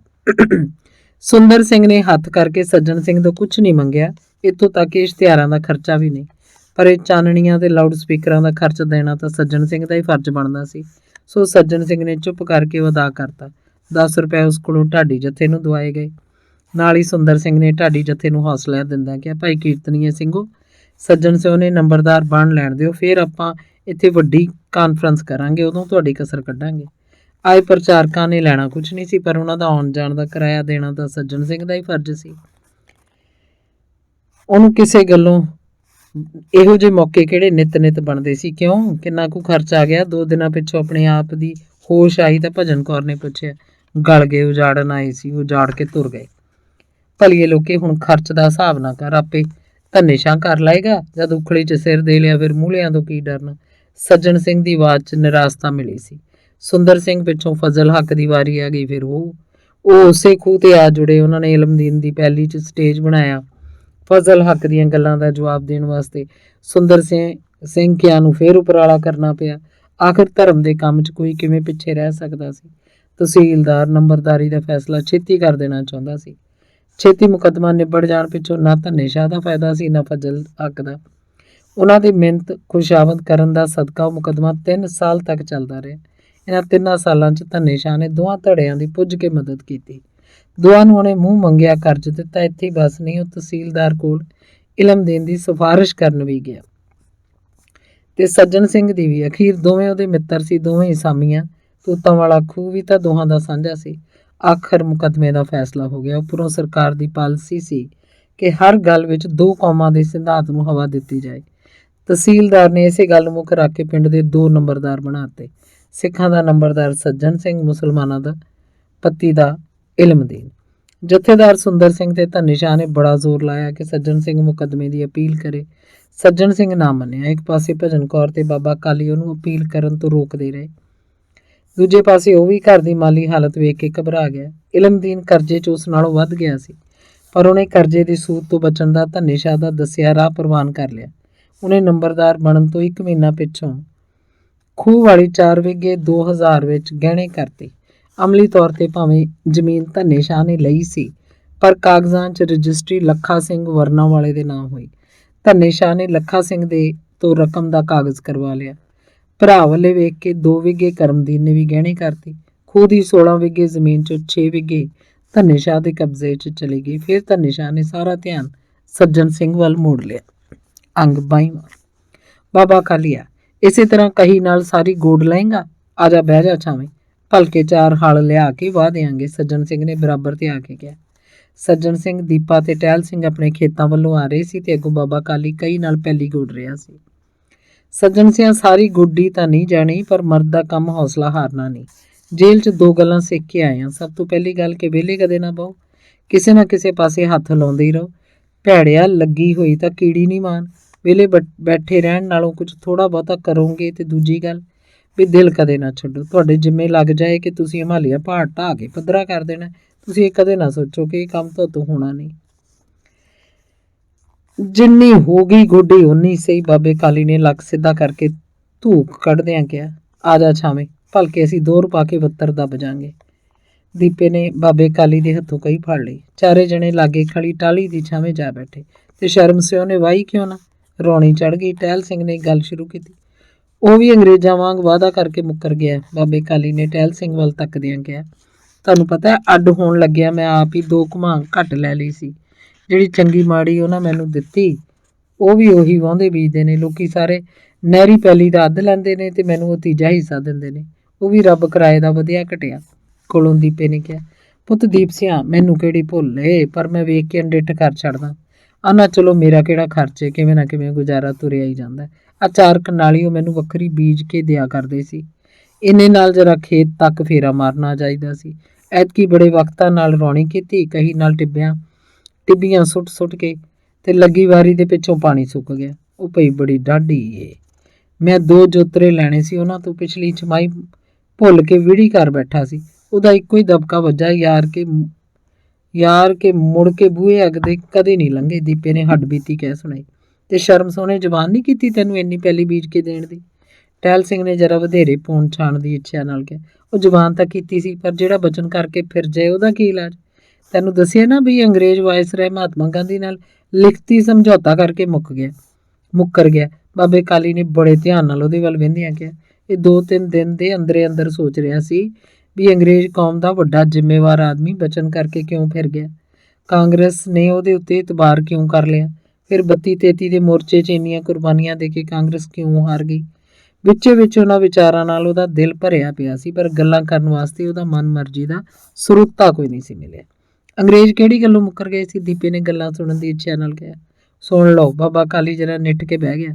ਗਾਂਧੀ ਇਰਵਨ ਸਮਝੌਤੇ ਦੀ ਸਭ ਤੋਂ ਵੱਡੀ ਸ਼ਰਤ ਸੀ ਰਾਜਸੀ ਕੈਦੀ ਰਿਹਾ ਕਰਨ ਦੀ, ਤੇ ਰਿਹਾਈਆਂ ਦੀ ਚਾਲ ਸਰਕਾਰ ਨੇ ਬੜੀ ਸੁਸਤ ਰੱਖੀ। ਭਗਤ ਸਿੰਘ ਤੇ ਉਹਦੇ ਸਾਥੀਆਂ ਨੂੰ ਫਾਂਸੀ ਲਾ ਕੇ ਸ਼ਹੀਦ ਕਰਤਾ। ਸੱਚੀ ਗੱਲ ਇਹ ਦੇਸ਼ ਸਾਰਾ ਉਹਨਾਂ ਦੀ ਰਿਹਾਈ ਦੀਆਂ ਆਸਾਂ ਲਾਈ ਬੈਠਾ ਸੀ। ਉੱਤੋਂ ਇਰਵਾਨ ਦੀ ਥਾਂ ਨਵਾਂ ਵਾਇਸਰਾਏ ਆ ਗਿਆ, ਲਾਰਡ ਵੈਲਿੰਗਟਨ, 17 ਅਪ੍ਰੈਲ 1931 ਨੂੰ। ਉਹ ਬੜਾ ਸਖਤ ਸੁਭਾਅ ਤੇ ਚਲਾਕ ਸੀ। ਉਹਨੇ ਕਾਂਗਰਸ ਦੇ ਕੁਝ ਲੀਡਰਾਂ ਨੂੰ ਮਨਾ ਕੇ ਗੋਲਮੇਜ਼ ਕਾਨਫਰੰਸ ਸ਼ਾਮਲ ਹੋਣ ਵਾਸਤੇ ਰਾਜੀ ਕਰ ਲਿਆ, ਜੋ ਵਲਾਇਤ 'ਚ ਹੋਣੀ ਸੀ। ਗਾਂਧੀ ਜੀ ਭਾਰਤ ਦੇ ਨੇਤਾ ਬਣ ਕੇ ਕਾਨਫਰੰਸ 'ਚ ਸ਼ਾਮਲ ਹੋਏ। 31 ਦਸੰਬਰ ਨੂੰ ਕਾਨਫਰੰਸ ਖਤਮ ਹੋ ਗਈ। ਅੰਗਰੇਜ਼ਾਂ ਨੇ ਭਾਰਤ ਨੂੰ ਦੇਣਾ ਲੈਣਾ ਕੀ ਸੀ, ਐਵੇਂ ਦੁਨੀਆ ਦੀਆਂ ਅੱਖਾਂ 'ਚ ਘੱਤਣ ਵਾਲੀ ਗੱਲ ਸੀ। ਗਾਂਧੀ ਜੀ ਜਿਹੇ ਗਏ ਉਹੋ ਜਿਹੇ ਖਾਲੀ ਹੱਥ ਪਰਤ ਆਏ, ਤੇ ਹੋਰ ਭੂਤਨਿਆਂ ਕੋਲੋਂ ਵੀ ਕਦੇ ਕਿਸੇ ਨੂੰ ਮੁਰਾਦ ਮਿਲੀ ਹੈ। ਗਾਂਧੀ ਜੀ ਨੇ ਦੇਸ਼ ਆ ਕੇ ਸਾਰੀ ਗੱਲਬਾਤ ਸਾਥੀਆਂ ਨੂੰ ਦੱਸੀ। ਕਾਂਗਰਸ ਨੇ ਵਾਇਸਰਾਏ ਨਾਲ ਗੱਲਬਾਤ ਸ਼ੁਰੂ ਕੀਤੀ ਵੀ ਦੇਸ਼ ਵਾਸੀਆਂ ਨੂੰ ਰਾਜ ਭਾਗ 'ਚ ਕੁਝ ਅਖਤਿਆਰ ਦਿੱਤੇ ਜਾਣ। ਵਾਇਸਰਾਏ ਅੱਗੇ ਮਨ 'ਚ ਕੁਝ ਹੋਰ ਹੀ ਧਾਰੀ ਬੈਠਾ ਸੀ। ਉਹਨੇ ਅੱਗੋਂ ਬੜਾ ਸਖਤ ਉੱਤਰ ਦਿੱਤਾ। ਗਾਂਧੀ ਜੀ ਨੇ ਫਿਰ ਵੀ ਅੱਗੋਂ ਬੜੇ ਨਰਮ ਸ਼ਬਦਾਂ 'ਚ ਕਿਹਾ ਵੀ ਸਰਕਾਰ ਮੁਲਕ 'ਚੋਂ ਸ਼ਾਂਤੀ ਦੂਰ ਕਰੇ, ਨਹੀਂ ਤਾਂ ਮੋਰਚਾ ਗਰਮ ਹੋ ਜਾਣ ਦਾ ਡਰ ਹੈ। ਵਾਇਸਰਾਏ ਨੇ ਇਸ ਨੂੰ ਧਮਕੀ ਸਮਝ ਕੇ ਸਖਤੀ ਸ਼ੁਰੂ ਕਰਤੀ। ਸਰਕਾਰ ਨੇ ਕਾਂਗਰਸ ਨੂੰ ਗੈਰ ਕਾਨੂੰਨੀ ਜਮਾਤ ਕਰਾਰ ਦੇ ਦਿੱਤਾ। ਉਸੇ ਦਿਨ ਮਹਾਤਮਾ ਗਾਂਧੀ ਤੇ ਵੱਲਭ ਭਾਈ ਪਟੇਲ ਨੂੰ ਗ੍ਰਿਫਤਾਰ ਕਰਕੇ ਜੇਲ੍ਹ 'ਚ ਭੇਜ ਦਿੱਤਾ। ਪਹਿਲਾਂ ਹੀ ਵੱਡਿਆਂ ਤੋਂ ਸ਼ੁਰੂ ਕੀਤੇ। ਪਹਿਲੇ ਮੋਰਚੇ ਵੇਰੀ ਸਰਕਾਰ ਨੇ ਅਖੀਰ ਤੇ ਆ ਕੇ ਲਾਠੀ ਚਾਰਜ ਕਰਨਾ ਸ਼ੁਰੂ ਕੀਤਾ ਸੀ। ਇਸ ਵਾਰ ਉਹਨੇ ਆਰੰਭ ਵਿੱਚ ਹੀ ਸੱਤਿਆਗ੍ਰਹੀਆਂ ਨੂੰ ਮਾਰ ਕੁਟਾਈ ਸ਼ੁਰੂ ਕਰਤੀ। ਵਾਇਸਰਾਏ ਦਾ ਖਿਆਲ ਸੀ ਕਿ ਮਹੀਨੇ ਡੂਢ ਮਹੀਨੇ 'ਚ ਹੀ ਮੋਰਚਾ ਤੋੜ ਦੇਣਗੇ, ਪਰ ਜਿਉਂ-ਜਿਉਂ ਸਰਕਾਰ ਸਖਤੀ ਕਰਦੀ ਗਈ ਕੰਮ ਗਰਮ ਹੁੰਦਾ ਗਿਆ। ਲੋਕਾਂ ਕੁਰਬਾਨੀ ਕਰਨ ਵਾਲਿਆਂ ਕਦੇ ਸਖਤੀ ਤੋਂ ਵੀ ਡਰੇ। ਟਹਿਲ ਸਿੰਘ ਨੇ ਆਪਣੀ ਰਾਏ ਪੇਸ਼ ਕੀਤੀ। ਮੱਖ ਫੁੱਟਬਾਲ ਨੂੰ ਜਿੰਨੀ ਜ਼ੋਰ ਦੀ ਧਰਤੀ ਤੇ ਮਾਰੀ ਓਨਾ ਹੀ ਉੱਚਾ ਬੁੜਕਦਾ। ਇਹੀ ਹਾਲ ਜਨਤਾ ਦਾ ਹੈ। ਸਰਕਾਰ ਨੇ ਮੋਟੇ-ਮੋਟੇ ਸਾਰੇ ਲੀਡਰ ਜੇਲ੍ਹਾਂ 'ਚ ਸੁੱਟ ਲਏ, ਕਾਂਗਰਸ ਦੇ ਸਾਰੇ ਦਫ਼ਤਰਾਂ ਤੇ ਕਬਜ਼ਾ ਕਰ ਲਿਆ, ਕਈ ਕੌਮੀ ਸਕੂਲਾਂ ਤੇ ਕਾਲਜਾਂ ਨੂੰ ਜੰਦਰੇ ਮਾਰਤੇ, ਤੇ ਕਈ ਬੇਰਹਿਮੀ ਨਾਲ ਇੰਨਾ ਮਾਰਦੇ ਸੀ ਕਈਆਂ ਦੇ ਹੱਡ ਬੰਦ ਟੁੱਟ ਜਾਂਦੇ ਸੀ। ਸਰਕਾਰੀ ਅਫਸਰਾਂ ਦੇ ਇੰਨਾ ਮਾਰੋ ਪਿੱਛੋਂ ਦੂਜੇ ਜੱਥੇ 'ਚ ਆਉਣ ਦਾ ਕੋਈ ਨਾਂ ਨਾ ਲਏ। ਪਰ ਕੀ ਇਸ ਤਰ੍ਹਾਂ ਸੱਤਿਆਗ੍ਰਹਿ ਕਰਨ ਵਾਲੇ ਰੁਕ ਗਏ? ਕਦੇ ਜਨਤਾ ਦਾ ਭੜਕਿਆ ਜੋਸ਼ ਵੀ ਮੱਠਾ ਹੋਇਆ। ਤੇ ਜੱਥੇ ਜਾਂਦੇ ਕਿੱਥੇ ਸੀ? ਬਾਬੇ ਕਾਲੇ ਦੀ ਗੱਲ ਟੋਕ ਕੇ ਸੱਜਣ ਸਿੰਘ ਨੇ ਪੁੱਛਿਆ। ਗੁਰੂ ਕੇ ਬਾਗ ਜਾਂ ਭਾਈ ਫੇਰੂ ਵਾਂਗ ਕਿਸੇ ਇੱਕੋ ਥਾਂ ਜੱਥੇ ਭੇਜਣ ਦਾ ਮੋਰਚਾ ਨਹੀਂ ਸੀ, ਸਗੋਂ ਸਾਰਾ ਦੇਸ਼ ਹੀ ਮੋਰਚਾ ਬਣ ਗਿਆ। ਕਈ ਇਲਾਕਿਆਂ 'ਚ ਲੋਕਾਂ ਨੇ ਸਰਕਾਰੀ ਲਗਾਨ ਦੇਣਾ ਬੰਦ ਕਰਤਾ, ਕਿਤੇ ਚੌਕੀਦਾਰਾਂ ਦੇਣ ਤੋਂ ਇਨਕਾਰੀ ਹੋ ਗਏ। ਕਈ ਵਾਰ ਜੁਰਮਾਨੇ ਦੀ ਰਕਮ ਇੰਨੀ ਹੁੰਦੀ ਉਹਦੀ ਸਾਰੀ ਜਾਇਦਾਦ ਨਿਲਾਮ ਕਰਕੇ ਵੀ ਜੁਰਮਾਨਾ ਪੂਰਾ ਨਾ ਹੁੰਦਾ। ਕੋਈ ਕੰਨੀ ਮਚਾਈ ਸੀ ਨੌਕਰਸ਼ਾਹੀ ਨੇ। ਕਈ ਥਾਈਂ ਹਜ਼ਾਰਾਂ ਰੁਪਇਆਂ ਦੀਆਂ ਜਾਇਦਾਦਾਂ ਕੌਡੀਆਂ ਦੇ ਭਾਅ ਨਿਲਾਮ ਕਰਤੀਆਂ। ਇਸ ਤਰ੍ਹਾਂ ਬੋਲੀ ਦੇ ਕੇ ਕੌਣ ਮੂੰਹ ਕਾਲਾ ਕਰਾਉਂਦਾ? ਦੀਪੇ ਦੇ ਖਿਆਲ 'ਚ ਇਹ ਕੰਮ ਬਹੁਤ ਹੀ ਮਾੜਾ ਸੀ। ਸੋ ਬੋਲੀ ਦਿੰਦੇ ਸਨ ਸਿਰਫ ਟੋਡੀ ਲੋਕ, ਇਹ ਜੈਲਦਾਰ, ਸਫੈਦਪੋਸ਼, ਹੋਰ ਇਹੋ ਜਿਹੇ ਝੋਲੀ ਚੱਕ। ਬਾਬੇ ਕਾਲੀ ਨੇ ਆਪਣੀ ਗੱਲ ਜਾਰੀ ਰੱਖੀ। ਬਈ ਜੋਸ਼ ਤੇ ਸਿਰੜ ਆਦਮੀ ਨੂੰ ਸ਼ਹੀਦ ਹੋਣ ਤੱਕ ਲੈ ਜਾਂਦਾ। ਫਿਰ ਕਿਵੇਂ ਹੋਇਆ? ਇਹ ਜੋਸ਼ ਹੀ ਕਿਸੇ ਮੋਰਚੇ ਦੀ ਜਾਨ ਹੁੰਦੀ ਹੈ। ਬਾਬੇ ਕਾਲੀ ਨੇ ਟਹਿਲ ਸਿੰਘ ਵੱਲ ਵੇਖ ਕੇ ਆਪਣੇ ਸ਼ਬਦਾਂ ਤੇ ਜ਼ੋਰ ਦਿੰਦਿਆਂ ਕਿਹਾ। ਕਈਆਂ ਪਿੰਡਾਂ ਦੇ ਇਲਾਕਿਆਂ 'ਚ ਸਰਕਾਰ ਨੇ ਪੁਲਿਸ ਦੀਆਂ ਤਜੀਰੀ ਚੌਕੀਆਂ ਪਾਤੀਆਂ। ਉਹਨਾਂ ਦੇ ਖਰਚ ਵਜੋਂ ਲੋਕਾਂ ਤੋਂ ਹਜ਼ਾਰਾਂ ਰੁਪਏ ਉਗਰਾਏ ਕਾਹਦੇ ਲੁੱਟੇ ਗਏ। ਇਹ ਮੋਰਚੇ ਦਾ ਇੱਕ ਪਾਸਾ ਸੀ। ਅਜੇ ਹੋਰ ਸੁਣੋ। ਸਰਕਾਰ ਨੇ ਥਾਂ ਕਾਂਗਰਸ ਦੇ ਦਫ਼ਤਰਾਂ ਤੇ ਕਬਜ਼ਾ ਕਰ ਲਿਆ। ਸੱਤਿਆਗ੍ਰਹਿ ਕਰਨ ਵਾਲਾ ਜੱਥਾ ਹੱਥਾਂ 'ਚ ਕਾਂਗਰਸੀ ਝੰਡਾ ਲੈ ਕੇ ਦਫ਼ਤਰ ਤੇ ਦੁਬਾਰਾ ਕਬਜ਼ਾ ਕਰਨ ਵਾਸਤੇ ਧਾਵਾ ਬੋਲਦਾ ਸੀ। ਉਸ ਮੋਰਚੇ ਨੂੰ ਧਾਵਾ ਬੋਲਣਾ ਹੀ ਆਖਦੇ ਸੀ। ਜੱਥੇ ਵਾਲੇ ਇਨਕਲਾਬ ਤੇ ਬੰਦੇ ਮਾਤਰਮ ਦੇ ਨਾਅਰੇ ਲਾਉਂਦੇ ਅੱਗੇ ਵਧਦੇ। ਉਹ ਦਫ਼ਤਰ ਦੇ ਨੇੜੇ ਪਹੁੰਚਦੇ, ਅੱਗੋਂ ਪੁਲਿਸ ਡਾਂਗੀ ਡਹਿ ਪੈਂਦੀ। ਜੱਥੇ ਵਾਲੇ ਡਾਂਗਾ ਖਾਦੇ ਉਹਨਾਂ ਚਿਰ ਅੱਗੇ ਵਧਦੇ ਜਾਂਦੇ ਜਿੰਨਾ ਚਿਰ ਬੇਹੋਸ਼ ਹੋ ਕੇ ਡਿੱਗ ਨਾ ਪੈਂਦੇ। ਹੋਰ ਹੱਥ ਤਾਂ ਅੱਗੋਂ ਚੁੱਕਦੇ ਨਹੀਂ ਸੀ। ਉਹਨਾਂ ਸ਼ਾਂਤਮਈ ਰਹਿਣ ਦਾ ਪ੍ਰਣ ਕੀਤਾ ਸੀ। ਨਿਹੱਥੇ ਬੰਦਿਆਂ ਨੂੰ ਭੋ ਵਾਂਗ ਕੁੱਟੀ ਜਾਣਾ ਕੋਈ ਜਵਾਨ ਮਰਦੀ ਏ? ਫਿਰ ਕਿਤੇ ਸਕੂਲਾਂ ਦੇ ਸੋਲ ਬੱਚੇ ਜੱਥਾ ਲੈ ਕੇ ਜਾਂਦੇ, ਕਿਤੇ ਚੰਗੇ ਘਰਾਂ ਦੀਆਂ ਸੁਆਣੀਆਂ ਛੋਟੀਆਂ ਕੁੜੀਆਂ ਵੀ ਜੱਥਿਆਂ 'ਚ ਹੁੰਦੀਆਂ। ਸਰਕਾਰੀ ਟੁੱਕੜ ਬੋਚ ਉਹਨਾਂ ਨੂੰ ਵੀ ਬੇਕਿਰਕੀ ਨਾਲ ਮਾਰਦੇ। ਹੱਥ ਤੁਹਾਡਾ ਕੱਖ ਨਾ ਰਹੇ ਟੋਡੀ ਬੱਚਿਓ, ਦੀਪੇ ਨੇ ਡਾਢਾ ਸੱਦ ਕੇ ਕਿਹਾ। ਟੋਡੀਆਂ ਨਾਲ ਹੁੰਦੀ ਤਾਂ ਬਥੇਰੀ ਸੀ, ਪਰ ਉਹ ਲਾਲਚ ਦੇ ਮਾਰੇ ਸਮਝਦੇ ਨਹੀਂ ਸੀ। ਮਖਾ ਸ਼ਹਿਰ 'ਚ ਜਨਾਨੀਆਂ ਟੋਡੀ ਬੱਚਾ ਹਾਏ ਹਾਏ ਕਰਕੇ ਸਿਆਪੇ ਕਰਦੀਆਂ। ਟਹਿਲ ਸਿੰਘ ਨੇ ਬਾਬੀ ਕਾਲੀ ਦੀ ਕਥਨ ਦੀ ਪ੍ਰੋੜਤਾ ਵਜੋਂ ਕਿਹਾ। ਤੂੰ ਤਾਂ ਖਬਣੀ ਉਸ ਮੋਰਚੇ 'ਚ ਵੀ ਇੱਕ ਦਿਨ ਚਾਟਾ ਛੱਕ ਆਇਆ ਸੀ। ਦੀਪੇ ਦੀ ਬੋਲੀ ਭਾਵੇਂ ਵਿਅੰਗਮਈ ਸੀ, ਪਰ ਉਸ 'ਚ ਸ਼ਰਧਾ ਵੀ ਸੀ। ਇੱਕ ਮੈਂ ਕੀ, ਆਪਣੇ ਪਿੰਡ 'ਚੋਂ 4-5 ਬੰਦੇ ਗਏ ਸੀ। ਉਦੋਂ ਤਾਂ ਅਸੀਂ ਧਰਮ ਸੋਂ ਛੜੇ ਨੂੰ ਵੀ ਨਾਲ ਲੈ ਗਏ ਸੀ। ਕੋਲੋਂ ਸੱਜਣ ਸਿੰਘ ਨੇ ਉਗਾਈ ਵਜੋਂ ਕਿਹਾ। ਉਂਝ ਵਾਪਸ ਆਉਂਦੇ ਉਹ ਸਾਨੂੰ ਸਾਰੇ ਰਾਹ ਛੇੜਦਾ ਆਇਆ ਕਿ ਤੁਹਾਡੀਆਂ ਤਾਂ ਜਨਾਨੀਆਂ ਸੱਟਾਂ ਤੇ ਸੇਕ ਕਰ ਦੇਣਗੀਆਂ ਤੇ ਮੇਰੀ ਬਾਤ ਕੌਣ ਪੁੱਛੇਗਾ। ਉਹ ਬੇਗਮੇ ਨੂੰ ਸੱਦ ਲੈਂਦਾ। ਗੱਲ ਟਿਕਾਣੇ ਆਈ ਵੇਖ ਕੇ ਦੀਪਾ ਟਕੋਰ ਕਰਨੋਂ ਨਾ ਟਲਿਆ। ਬੱਚੂ ਤੁਹਾਨੂੰ ਹਾਸਾ ਠੱਠਾ ਸੋਚਦਾ, ਪਰ ਮੈਂ ਉਸ ਜੋਸ਼ ਵੱਲ ਵੇਖਦਾ। ਬਾਬੇ ਕਾਲੀ ਨੇ ਦੀਪੇ ਵੱਲ ਵੇਖਦਿਆਂ ਕਿਹਾ। ਸਾਰੇ ਦੇਸ਼ 'ਚ ਸ਼ਾਇਦ ਹੀ ਕੋਈ ਇਹੋ ਜਿਹਾ ਪਿੰਡ ਹੋਵੇ ਜਿੱਥੋਂ ਕਿਸੇ ਇੱਕ ਬੰਦੇ ਵੀ ਕੌਮੀ ਲਹਿਰ 'ਚ ਹਿੱਸਾ ਨਾ ਲਿਆ ਹੋਵੇ, ਨਹੀਂ ਤਾਂ ਕਿਤੋਂ ਦੇ ਕਿਤੇ 10 ਕਿਤੇ ਹੋਰ ਜ਼ਰੂਰ ਗਏ। ਫਿਰ ਇਸ ਪਿਕਟਿੰਗ ਦੇ ਕੰਮ 'ਚ ਤਾਂ ਬਹੁਤ ਹੀ ਅੱਗੇ ਰਹੇ। ਉਹ ਫਿਰ ਸਿਰ ਪਈ ਤਾਂ ਝੱਲਣੀ ਪੈਂਦੀ ਹੈ ਨਾ। ਸਾਰੀ ਜਾਇਦਾਦ ਵੀ ਜ਼ਬਤ ਹੋ ਗਈ ਤਾਂ ਸਹਾਰ ਲੈਣਾ। ਬਹੁਤ ਜ਼ੋਰ ਵਿਦੇਸ਼ੀ ਮਾਲ ਦੇ ਬਾਈਕਾਟ ਦਾ ਸੀ। ਇਹ ਲਹਿਰ ਸਾਰੇ ਮੁਲਕ 'ਚ ਫੈਲ ਗਈ। ਉਸ ਵੇਲੇ ਵਿਲਾਇਤੀ ਮਾਲ ਮੰਗਵਾਉਣ ਵਾਲੇ ਵੇਚਣ ਵਾਲੇ ਵਰਤਣ ਵਾਲੇ ਨੂੰ ਲੋਕ ਨਫ਼ਰਤ ਨਾਲ ਵੇਖਦੇ ਸੀ। ਸੱਤਿਆਗ੍ਰਹੀ ਦੁਕਾਨਾਂ ਦੇ ਬੂਹੇ ਅੱਗੇ ਪਿਕਟਿੰਗ ਕਰਦੇ। ਸਰਕਾਰ ਝੋਲੀ ਚੁੱਕਾਂ ਨੂੰ ਗਾਹਕ ਬਣਾ ਕੇ ਮਾਲ ਖਰੀਦਣ ਵਾਸਤੇ ਭੇਜਦੀ। ਜਿਵੇਂ ਗੱਭਰੂ ਮੁੰਡੇ ਛੱਲੀਆਂ ਕੁੱਟਦੇ ਨੇ, ਪੁਲਿਸ ਇਹ ਹਾਲ ਕਰਦੀ। ਪਿਕਟਿੰਗ ਕਰਨ ਵਾਲਿਆਂ ਨੂੰ ਗ੍ਰਿਫਤਾਰ ਘੱਟ ਕਰਦੀ, ਮਾਰਦੀ ਵਧੇਰੇ ਸੀ। ਸਰਕਾਰ ਕੈਦ ਕਰੀ ਵੀ ਕਿੰਨਿਆਂ ਕੁ ਨੂੰ ਜਾਂਦੀ। ਇਸ ਮੋਰਚੇ 'ਚ 1,20,000 ਤੋਂ ਵੱਧ ਲੋਕ ਕੈਦ ਹੋਏ। ਮਾਰ ਤਾਂ ਸ਼ਾਇਦ 5-7 ਲੱਖ ਲੋਕਾਂ ਨੂੰ ਪਈ ਹੋਵੇ। ਬੱਲੇ, ਦੀਪੇ ਨੇ ਹੈਰਾਨੀ ਨਾਲ ਕਿਹਾ। ਪਰ ਵਲੈਤੀ ਮਾਲ ਦੇ ਬਾਈਕਾਟ ਦੀ ਅੰਗਰੇਜ਼ਾਂ ਨੂੰ ਕੀ ਪੀੜ ਹੁੰਦੀ ਸੀ? ਅੰਗਰੇਜ਼ਾਂ ਨੂੰ ਇਸ ਗੱਲੋਂ ਦੀ ਤਾਂ ਸਭ ਤੋਂ ਵਧੇਰੇ ਪੀੜ ਹੁੰਦੀ ਸੀ। ਅਸਲ 'ਚ ਅੰਗਰੇਜ਼ ਵਪਾਰੀ ਕੌਮ ਹੈ। ਮਨ ਮਰਜ਼ੀ ਦੇ ਭਾਵਾਂ ਤੇ ਆਪਣਾ ਮਾਲ ਵੇਚਣ ਵਾਸਤੇ ਇਹਨਾਂ ਨੇ ਅੱਧੀ ਦੁਨੀਆ ਨੂੰ ਗੁਲਾਮ ਬਣਾਇਆ। ਕਦੋਂ ਤੇ ਅਮਰੀਕਾ ਵੀ ਅੰਗਰੇਜ਼ਾਂ ਦਾ ਗੁਲਾਮ ਸੀ। ਕੋਈ ਮੁਲਕ ਸਹਿਜ ਇਹਨਾਂ ਦੇ ਪੰਜੇ 'ਚੋਂ ਨਿਕਲ ਗਏ। ਹੁਣ ਸਾਡੀ ਵਾਰੀ ਹੈ ਤੇ ਸਾਡੇ ਕੋਲ ਸਭ ਤੋਂ ਵਧੀਆ ਹਥਿਆਰ ਇਹਨਾਂ ਦੇ ਮਾਲ ਦਾ ਬਾਈਕਾਟ ਹੈ। ਕਿਤੇ ਸਾਰੇ ਹਿੰਦੁਸਤਾਨੀ ਇਹਨਾਂ ਦਾ ਮਾਲ ਖਰੀਦਣਾ ਛੱਡ ਦੇਣ ਤਾਂ ਇਹ ਬਿੱਲੇ ਆਪਣੇ ਆਪ ਹੀ ਫੂੜੀ ਵਲੇਟ ਕੇ ਤੁਰ ਜਾਣ। ਫਿਰ ਘਰ ਨੂੰ ਅੱਗ ਜੋ ਲੱਗੀ ਹੋਈ ਹੈ। ਅੰਗਰੇਜ਼ਾਂ ਦੇ ਘਰ 'ਚ ਹਲਚਲ ਦੀ ਖਬਰ ਸੁਣ ਕੇ ਦੀਪੇ ਨੇ ਬੜੀ ਖੁਸ਼ੀ ਮਹਿਸੂਸ ਕੀਤੀ, ਜਿਹੜੀ ਪਾਰਲੀਮੈਂਟ 'ਚ ਤਰਥੱਲੀ ਮਚ ਗਈ ਸੀ। ਤੇ ਜਿਉਂ-ਜਿਉਂ ਪਾਰਲੀਮੈਂਟ 'ਚ ਰੌਲਾ ਪੈਂਦਾ, ਇੱਥੋਂ ਦੀ ਸਰਕਾਰ ਵਧੇਰੇ ਸਖਤੀਆਂ ਕਰਦੀ। ਉਹ ਸਿਰਫ ਬਾਹਰ ਪਿਕਟਿੰਗ ਕਰਨ ਵਾਲਿਆਂ ਨੂੰ ਹੀ ਨਹੀਂ ਸੀ ਮਾਰਦੀ, ਜੇਲ੍ਹ 'ਚ ਕੈਦੀਆਂ ਉੱਤੇ ਵੀ ਪੱਜ ਬਹਾਨੇ ਬਹੁਤ ਸਖਤੀ ਕਰਦੀ। ਕੋਈ ਤਾਂ ਜੇਲ੍ਹਾਂ ਦੇ ਅੰਦਰ ਹੀ ਉਸ ਪਸ਼ੀ ਪੁੰਨੀ ਦਾ ਸ਼ਿਕਾਰ ਹੋ ਗਏ ਤੇ ਕੋਈ ਸਾਰੀ ਉਮਰ ਦੇ ਰੋਗੀ ਬਣ ਕੇ ਬਾਹਰ ਆਏ। ਬਹੁਤੇ ਲੀਡਰ ਤਾਂ ਅੰਦਰ ਹੀ ਸੀ। ਜਿਹੜੇ ਕੁਝ ਬਾਹਰ ਬਚ ਗਏ, ਉਹ ਲੁਕ ਛਿਪ ਕੇ ਆਪਣਾ ਕੰਮ ਕਰਦੇ ਰਹੇ। ਤੇ ਕਾਂਗਰਸ ਨੇ ਐਲਾਨ ਕੀਤਾ ਵੀ ਅਸੀਂ ਅਪ੍ਰੈਲ 1932 'ਚ ਦਿੱਲੀ ਅੰਦਰ ਸੈਸ਼ਨ ਕਰਾਂਗੇ। ਸਰਕਾਰ ਨੂੰ ਪਿੱਸੂ ਪੈ ਗਏ। ਉਹਨੇ ਪੁਲਿਸ ਦੀਆਂ ਹੇੜਾਂ ਦਿੱਲੀ ਇਕੱਠੀਆਂ ਕਰ ਲਈਆਂ। ਵੱਡੇ ਅਫਸਰਾਂ ਨੇ ਬੜੇ ਐਲਾਨ ਕੀਤੇ, ਦਿੱਲੀ 'ਚ ਸੈਸ਼ਨ ਨਹੀਂ ਹੋਣ ਦਿੱਤਾ ਜਾਏਗਾ। ਪਰ ਉਹ ਸੈਸ਼ਨ ਹੋ ਗਿਆ। ਹੋਇਆ ਵੀ ਦੱਸੇ ਹੋਏ ਥਾਂ ਤੇ, ਮਿੱਥੇ ਹੋਏ ਸਮੇਂ। ਕਿੱਥੇ ਹੋਇਆ ਸੀ? ਉਹ ਦਿੱਲੀ ਦੀ ਸਭ ਤੋਂ ਰੌਣਕੀ ਥਾਂ ਚੌਂਕ ਘੰਟਾ ਘਰ 'ਚ। ਮੱਖ ਮੂੰਹੋਂ ਕੱਢੀ ਗੱਲ ਮਰਦਾਂ ਨੇ ਪੂਰੀ ਕਰਤੀ। ਖੈਰ, ਸੱਤਿਆਗ੍ਰਹਿ ਚੱਲਦਾ ਰਿਹਾ। ਬਾਬੇ ਕਾਲੀ ਨੇ ਫਿਰ ਪਹਿਲੀ ਗੱਲ ਸ਼ੁਰੂ ਕਰਤੀ। ਮੁਸਲਮਾਨਾਂ ਤੇ ਗੈਰ ਮੁਸਲਮਾਨਾਂ ਦੀਆਂ ਪਰਚੀਆਂ ਵੱਖ-ਵੱਖ ਪਿਆ ਕਰਦੀਆਂ ਨੇ। ਅੰਗਰੇਜ਼ਾਂ ਨੇ ਐਲਾਨ ਕਰਤਾ ਵੀ ਅਗਾਂਹ ਅਛੂਤਾਂ ਦੀਆਂ ਵੋਟਾਂ ਵੀ ਵੱਖਰੀਆਂ ਪਿਆ ਕਰਨਗੀਆਂ। ਇਹਦਾ ਮਤਲਬ ਸੀ ਕਿ ਦੇਸ਼ 'ਚ ਇੱਕ ਹੋਰ ਤੀਸਰੀ ਕੌਮ ਬਣਾ ਕੇ ਉਹਨਾਂ ਹਿੰਦੂਆਂ ਨਾਲੋਂ ਵੱਖ ਕਰਤਾ ਜਾਏ। ਮਹਾਤਮਾ ਗਾਂਧੀ ਨੇ ਸਰਕਾਰ ਨੂੰ ਚਿੱਠੀ ਲਿਖੀ ਕਿ ਜੇ ਇਹ ਹੁਕਮ ਵਾਪਸ ਨਾ ਲਿਆ ਗਿਆ ਤਾਂ ਮੈਂ 20 ਸਤੰਬਰ ਨੂੰ ਮਰਨ ਵਰਤ ਰੱਖ ਲਵਾਂਗਾ। ਵਾਇਸਰਾਏ ਚਿੱਠੀਆਂ ਦਾ ਜਵਾਬ ਤਾਂ ਹੇਰ-ਫੇਰ ਨਾਲ ਦਿੰਦਾ ਰਿਹਾ, ਪਰ ਉਹਨੇ ਮਹਾਤਮਾ ਗਾਂਧੀ ਦੀ ਇਹ ਗੱਲ ਨਾ ਮੰਨੀ। ਮਿੱਥਿਆ ਦਿਨ ਆ ਗਿਆ। ਗਾਂਧੀ ਨੇ ਜੇਲ੍ਹ 'ਚ ਹੀ ਮਰਨ ਵਰਤ ਰੱਖ ਲਿਆ। ਖਬਰ ਸੁਣ ਕੇ ਸਾਰੇ ਦੇਸ਼ 'ਚ ਹਲਚਲ ਮਚ ਗਈ। ਅੰਗਰੇਜ਼ਾਂ ਦਾ ਸਿੰਘਾਸਨ ਫੇਰ ਡੋਲਿਆ। ਡੋਲਣਾ ਤਾਂ ਸੀ। ਜੇ ਕਿਤੇ ਮਹਾਤਮਾ ਗਾਂਧੀ ਮਰ ਜਾਂਦਾ ਤਾਂ ਤਸੱਲੀ ਨਾਲ ਕੁਝ ਨਾ ਕਹਿ ਸਕਿਆ, ਫਿਰ ਕੀ ਹੋ ਜਾਂਦਾ। 5-7 ਦਿਨਾਂ ਅੰਦਰ ਹਾਲਾਤ ਬਦਲ ਗਏ। ਮੁਲਕ ਦੇ ਵਿਚਾਰਵਾਨ ਬੰਦੇ, ਕਈ ਧੜਿਆਂ ਦੇ ਲੋਕ ਪੂਨੇ 'ਚ ਇਕੱਠੇ ਹੋਏ। ਅਛੂਤਾਂ ਦੇ ਵੀ ਸਾਰੇ ਹੀ ਚੋਟੀ ਦੇ ਲੀਡਰ ਆਏ, ਸਣੇ ਡਾਕਟਰ ਅੰਬੇਦਕਰ ਦੇ। ਉਹਨਾਂ ਸਰਬਸੰਮਤੀ ਨਾਲ ਰਲ ਕੇ ਫੈਸਲਾ ਕੀਤਾ ਅਛੂਤਾਂ ਦੀਆਂ ਵੋਟਾਂ ਵੱਖਰੀਆਂ ਨਾ ਪਿਆ ਕਰਨ, ਪਰ 10 ਸਾਲ ਵਾਸਤੇ ਉਹਨਾਂ ਕੁਝ ਮੈਂਬਰੀਆਂ ਰਾਖਵੀਆਂ ਜ਼ਰੂਰ ਰਹਿਣ। ਉਹ ਵੀ ਅਛੂਤ ਜਾਂ ਵੱਖਰੀ ਕੌਮ ਸਮਝ ਕੇ ਨਹੀਂ, ਪਛੜੇ ਹੋਏ ਸਮਝ ਕੇ। ਪੂਨਾ ਪੈਕਟ ਦੀ ਪ੍ਰਵਾਨਗੀ ਦਾ 26 ਸਤੰਬਰ ਫਿਰ ਮਹਾਕਵੀ ਰਵਿੰਦਰਨਾਥ ਟੈਗੋਰ ਮਹਾਤਮਾ ਗਾਂਧੀ ਜੀ ਕੋਲ ਪਹੁੰਚੇ। ਉਹਨਾਂ ਨੂੰ ਮਰਨ ਵਰਤ ਛੱਡਣ ਵਾਸਤੇ ਕਿਹਾ।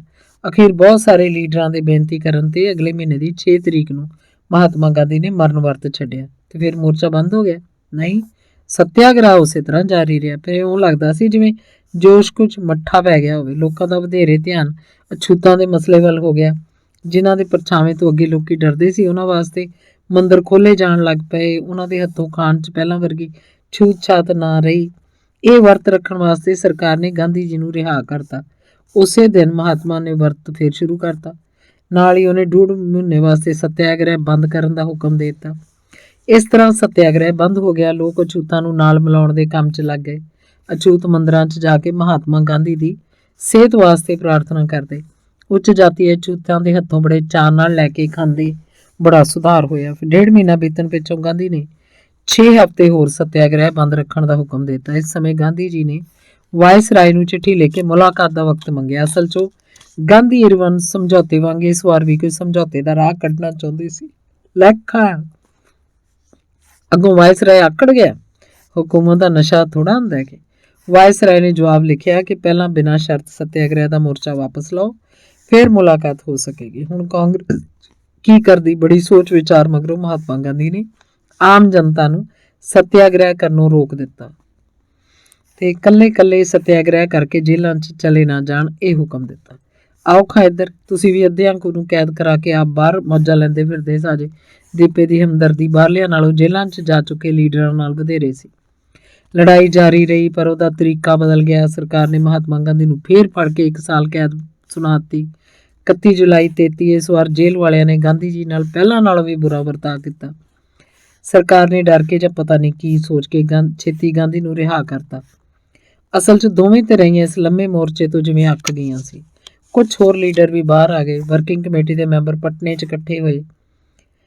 19 ਮਈ 34 ਮਹਾਤਮਾ ਗਾਂਧੀ ਦੇ ਕਹਿਣ ਤੇ ਕਾਂਗਰਸ ਨੇ ਸੱਤਿਆਗ੍ਰਹਿ ਉੱਕਾ ਬੰਦ ਕਰ ਦਿੱਤਾ। ਬਾਬੇ ਕਾਲੀ ਨੇ ਅਫਸੋਸ 'ਚ ਸਿਰ ਫੇਰਦਿਆਂ ਕਿਹਾ, ਮੈਂ ਕਿਹਾ ਲੱਕ ਟੁੱਟ ਗਿਆ ਕਿ ਏਡੀ ਵੱਡੀ ਹਾਰ। ਟਹਿਲ ਸਿੰਘ ਨੇ ਵੀ, ਕਾਂਗਰਸ ਨੇ ਸੱਤਿਆਗ੍ਰਹਿ ਉੱਕਾ ਹੀ ਬੰਦ ਕਰਤਾ ਸੀ। ਧਿਆਨ ਨਾਲ ਵੇਖਿਆ ਪਤਾ ਲੱਗਦਾ ਸਾਰੇ ਹੀ ਉਸ ਹਾਰ ਨੂੰ ਬੁਰੀ ਤਰ੍ਹਾਂ ਮਹਿਸੂਸ ਕਰ ਰਹੇ ਸਨ। ਮੈਨੂੰ ਕਾਂਗਰਸ ਦੀ ਹਾਰ ਜਾਣ ਦਾ ਇੰਨਾ ਅਫਸੋਸ ਨਹੀਂ। ਬਾਬੇ ਕਾਲੀ ਨੇ ਸਾਰਿਆਂ ਵੱਲ ਝਾਤੀ ਮਾਰਦਿਆਂ ਕਿਹਾ, ਲੜਾਈ 'ਚ ਜਿੱਤ ਹਾਰ ਹੁੰਦੀ ਰਹਿੰਦੀ ਆ। ਹਾਰ ਕੇ ਕਿਹੜੇ ਕਾਂਗਰਸ ਨੇ ਆਪਣੀ ਆਜ਼ਾਦੀ ਦੀ ਮੰਗ ਛੱਡਤੀ ਸੀ। ਮੈਂ ਤਾਂ ਇਸ ਗੱਲੋਂ ਝੂਰਦਾ, ਮੈਂ ਉਸ ਮੋਰਚੇ 'ਚ ਹਿੱਸਾ ਨਹੀਂ ਲੈ ਸਕਿਆ। ਹਾਂ, ਤੂੰ ਉਦੋਂ ਬਿਮਾਰ ਪਿਆ ਸੀ ਨਾ, ਟਹਿਲ ਸਿੰਘ ਨੇ ਚੇਤੇ ਕਰਕੇ ਕਿਹਾ। ਬਿਮਾਰ ਵਰਗਾ ਬਿਮਾਰ? ਕੁਛ ਦਿਨ ਤਾਂ ਅਸੀਂ ਆਸ ਹੀ ਲਾ ਬੈਠੇ ਸੀ ਵੀ ਸੱਜਣ ਸਿੰਘ ਨੇ ਪਹਿਲੇ ਦੀ ਗੱਲ ਪ੍ਰੋੜਤਾ ਕੀਤੀ। ਹਕੀਮ ਨੇ ਤਾਂ ਇੱਕ ਵਾਰ ਜਵਾਬ ਦੇ ਦਿੱਤਾ ਸੀ, ਪਰ ਮੇਰੀ ਸਲਾਹ ਨਾ ਬਣੀ ਮਰਨ ਦੀ। ਬਾਬੇ ਕਾਲੀ ਨੇ ਸੱਜਣ ਸਿੰਘ ਦੀ ਨਿਗਾਹ ਨਾਲ ਨਿਗਾਹ ਮਿਲਾ ਕੇ ਕਿਹਾ, ਅੱਛਾ, ਮਰਨ ਵਾਸਤੇ ਵੀ ਸਲਾਹ ਬਣਾਉਣੀ ਪੈਂਦੀ ਹੈ। ਦੀਪੇ ਨੇ ਉਦਾਸ ਵਾਤਾਵਰਨ ਨੂੰ ਬਦਲਣ ਦੀ ਇੱਛਾ ਨਾਲ ਕੁਝ ਮੁਸਕਰਾਉਂਦਿਆਂ ਪੁੱਛਿਆ। ਹਾਂ, ਆਪਣੇ ਇਰਾਦੇ ਦਾ ਜਿਉਣ ਮਰਨ ਨਾਲ ਬੜਾ ਗੂੜਾ ਸੰਬੰਧ ਹੁੰਦਾ ਹੈ। ਜਿਸ ਆਦਮੀ ਦੇ ਸਾਹਮਣੇ ਜ਼ਿੰਦਗੀ ਦਾ ਨਿਸ਼ਾਨਾ ਕੋਈ ਨਹੀਂ, ਉਹ ਤਾਂ ਮਾੜੀ ਮੋਟੀ ਬਿਮਾਰੀ ਨਾਲ ਹੀ ਮਰਿਆ ਪਿਆ ਹੁੰਦਾ। ਤੇ ਮੈਂ ਵੇਖ ਲਈ ਤੂੰ ਦੇਸ਼ 'ਚ ਆਜ਼ਾਦੀ ਦਾ ਝੰਡਾ ਝੁਲਦਾ ਵੇਖ ਕੇ ਮਰਾਂਗਾ। ਬਾਬੇ ਕਾਲੀ ਨੂੰ ਆਪਣੇ ਉੱਤੇ ਕਿੰਨਾ ਦ੍ਰਿੜ ਵਿਸ਼ਵਾਸ ਸੀ। ਵਿਖਾ ਦੇ ਬਾਬਾ ਕਾਲੀਆ, ਸਾਨੂੰ ਵੀ ਛੇਤੀ ਛੇਤੀ ਆਜ਼ਾਦੀ ਵਿਖਾ ਦੇ। ਕਹਾਣੀ ਲਗਭਗ ਮੁੱਕ ਗਈ ਸਮਝ ਕੇ ਸਾਰੇ ਉੱਠਣ ਨੂੰ ਤਿਆਰ ਹੋ ਪਏ, ਪਰ ਟਹਿਲ ਸਿੰਘ ਅਜੇ ਉਵੇਂ ਹੀ ਬੈਠਾ ਕੁਝ ਸੋਚ ਰਿਹਾ ਸੀ। ਅੰਤ ਉਹਨੇ ਸਵਾਲ ਕਰ ਹੀ ਦਿੱਤਾ, ਬਾਬਾ ਕਾਲੀਆ, ਇਸ ਮੋਰਚੇ ਦੇ ਹਾਰਨ ਦਾ ਵੱਡਾ ਕਾਰਨ ਕੀ ਸੀ? ਵੱਡਾ ਕਾਰਨ? ਬਾਬੇ ਕਾਲੀ ਨੇ ਉਹਦੇ ਵੱਲ ਬੜੇ ਧਿਆਨ ਨਾਲ ਵੇਖਦਿਆਂ ਕਿਹਾ, ਕਾਂਗਰਸ 'ਚ ਉਸ ਵੇਲੇ 2 ਧੜੇ ਹੋ ਗਏ। ਸਰਕਾਰ ਨੇ ਅਗਲੇ ਸਾਲ ਤੋਂ ਹਿੰਦੁਸਤਾਨ ਨੂੰ ਕੁਝ ਅਖਤਿਆਰ ਦੇਣ ਦਾ ਐਲਾਨ ਕੀਤਾ ਸੀ। ਉਹਨੂੰ 1935 ਦੀ ਰਾਜ ਬਣਤਰ ਆਂਦੇ ਨੇ। ਉਸ ਮੁਤਾਬਕ ਨਵੀਆਂ ਚੋਣਾਂ ਹੋਣੀਆਂ ਸੀ। ਆ ਜਿਹੜੀਆਂ ਪਿੱਛੇ ਜਿਹੀ ਹੋਈਆਂ ਸੀ, ਕੁਝ ਕਾਂਗਰਸੀ ਆਂਦੇ ਸੀ ਕਿ ਸੱਤਿਆਗ੍ਰਹਿ ਬੰਦ ਕਰਕੇ ਚੋਣਾਂ ਲੜਨੀਆਂ ਚਾਹੀਦੀਆਂ ਨੇ, ਤੇ ਕੋਈ ਇਸ ਗੱਲ ਦੇ ਵਿਰੁੱਧ ਸੀ। ਪਹਿਲੀ ਧਿਰ ਦਾ ਜ਼ੋਰ ਪੈ ਗਿਆ। ਉਹ ਚੋਣਾਂ 'ਚ ਜਿੱਤ ਕੇ ਅਸੈਂਬਲੀਆਂ ਦੇ ਅੰਦਰ ਜਾ ਕੇ ਮੁਲਕ ਦਾ ਭਲਾ ਕਰਨਾ ਚਾਹੁੰਦੇ ਸੀ। ਸਾਰੀਆਂ ਗੱਲਾਂ ਤੇ ਵਿਚਾਰ ਕਰਕੇ ਗਾਂਧੀ ਜੀ ਨੇ ਸੱਤਿਆਗ੍ਰਹਿ ਬੰਦ ਕਰਤਾ। ਫਿਰ ਬੜੇ ਜ਼ੋਰ ਸ਼ੋਰ ਨਾਲ ਚੋਣਾਂ ਹੋਈਆਂ। ਜਿਨ੍ਹਾਂ ਸੂਬਿਆਂ 'ਚ ਹਿੰਦੂਆਂ ਦੀ ਬਹੁ ਗਿਣਤੀ ਸੀ, ਉੱਥੇ ਕਾਂਗਰਸ ਬਹੁਤੀਆਂ ਸੀਟਾਂ ਲੈ ਗਈ। ਇਸ ਵੇਲੇ ਵੇਖਦੇ ਹੋ ਕਿੰਨਿਆਂ ਸੂਬਿਆਂ 'ਚ ਕਾਂਗਰਸ ਦੀਆਂ ਵਜ਼ਾਰਤਾਂ ਨੇ। ਅੱਗੋਂ ਵੇਖੋ। ਅੱਛਾ, ਜਿੱਦਣ ਪੂਰੀ ਆਜ਼ਾਦੀ ਮਿਲੇਗੀ ਵੇਖਾਂਗੇ, ਕਹਿੰਦਾ ਹੋਇਆ ਦੀਪਾ ਉੱਠ ਬੈਠਾ। ਲੈ ਫੇਰ ਆਪਾਂ ਭਲਕੇ ਬਾਬੇ ਕਾਲੀ ਦੀ ਪੈਲੀ ਵਾਹੁਣੀ ਆ, ਚੇਤਾ ਨਾ ਭੁਲਾ ਦੇਈਂ। ਸੱਜਣ ਸਿੰਘ ਵੀ ਉੱਠ ਖਲੋਤਾ। ਬਾਬੇ ਕਾਲੀ ਦੇ ਕੰਮ ਦਾ ਚੇਤਾ ਭੁਲਾ ਦੇਣਾ ਹੈ, ਇਹਦੇ ਤਾਂ ਆਪਾਂ ਚੇਲੇ ਚਾਟੜੇ ਹੋਏ। ਦੀਪੇ ਨੇ ਹੇਠਾਂ ਵਿਛਾਇਆ ਪਰਨਾ ਝਾੜਦਿਆਂ ਕਿਹਾ, ਸਾਡਾ ਹਲ ਵੀ ਲੈ ਆਇਓ। ਭਲਾ ਬਾਬੇ ਕਾਲੀ ਦੇ ਕੰਮ ਵਾਸਤੇ ਕਿਹੜਾ ਨਾ ਕਰਨ ਲੱਗਾ? ਟਹਿਲ ਸਿੰਘ ਨੇ ਵੀ ਸੇਵਾ 'ਚ ਹਿੱਸਾ ਪਾਉਣ ਦੇ ਇਰਾਦੇ ਨਾਲ ਕਿਹਾ। ਬਾਬੇ ਕਾਲੀ ਦੀ ਕਹੀ ਫੜ ਕੇ ਦੀਪੇ ਨੇ ਮੋਢੇ ਤੇ ਧਰ ਲਈ ਤੇ ਸਾਰੇ ਨਿੱਕੀਆਂ ਨਿੱਕੀਆਂ ਗੱਲਾਂ ਕਰਦੇ ਪਿੰਡ ਨੂੰ ਤੁਰ ਪਏ। ਧੰਨਵਾਦ।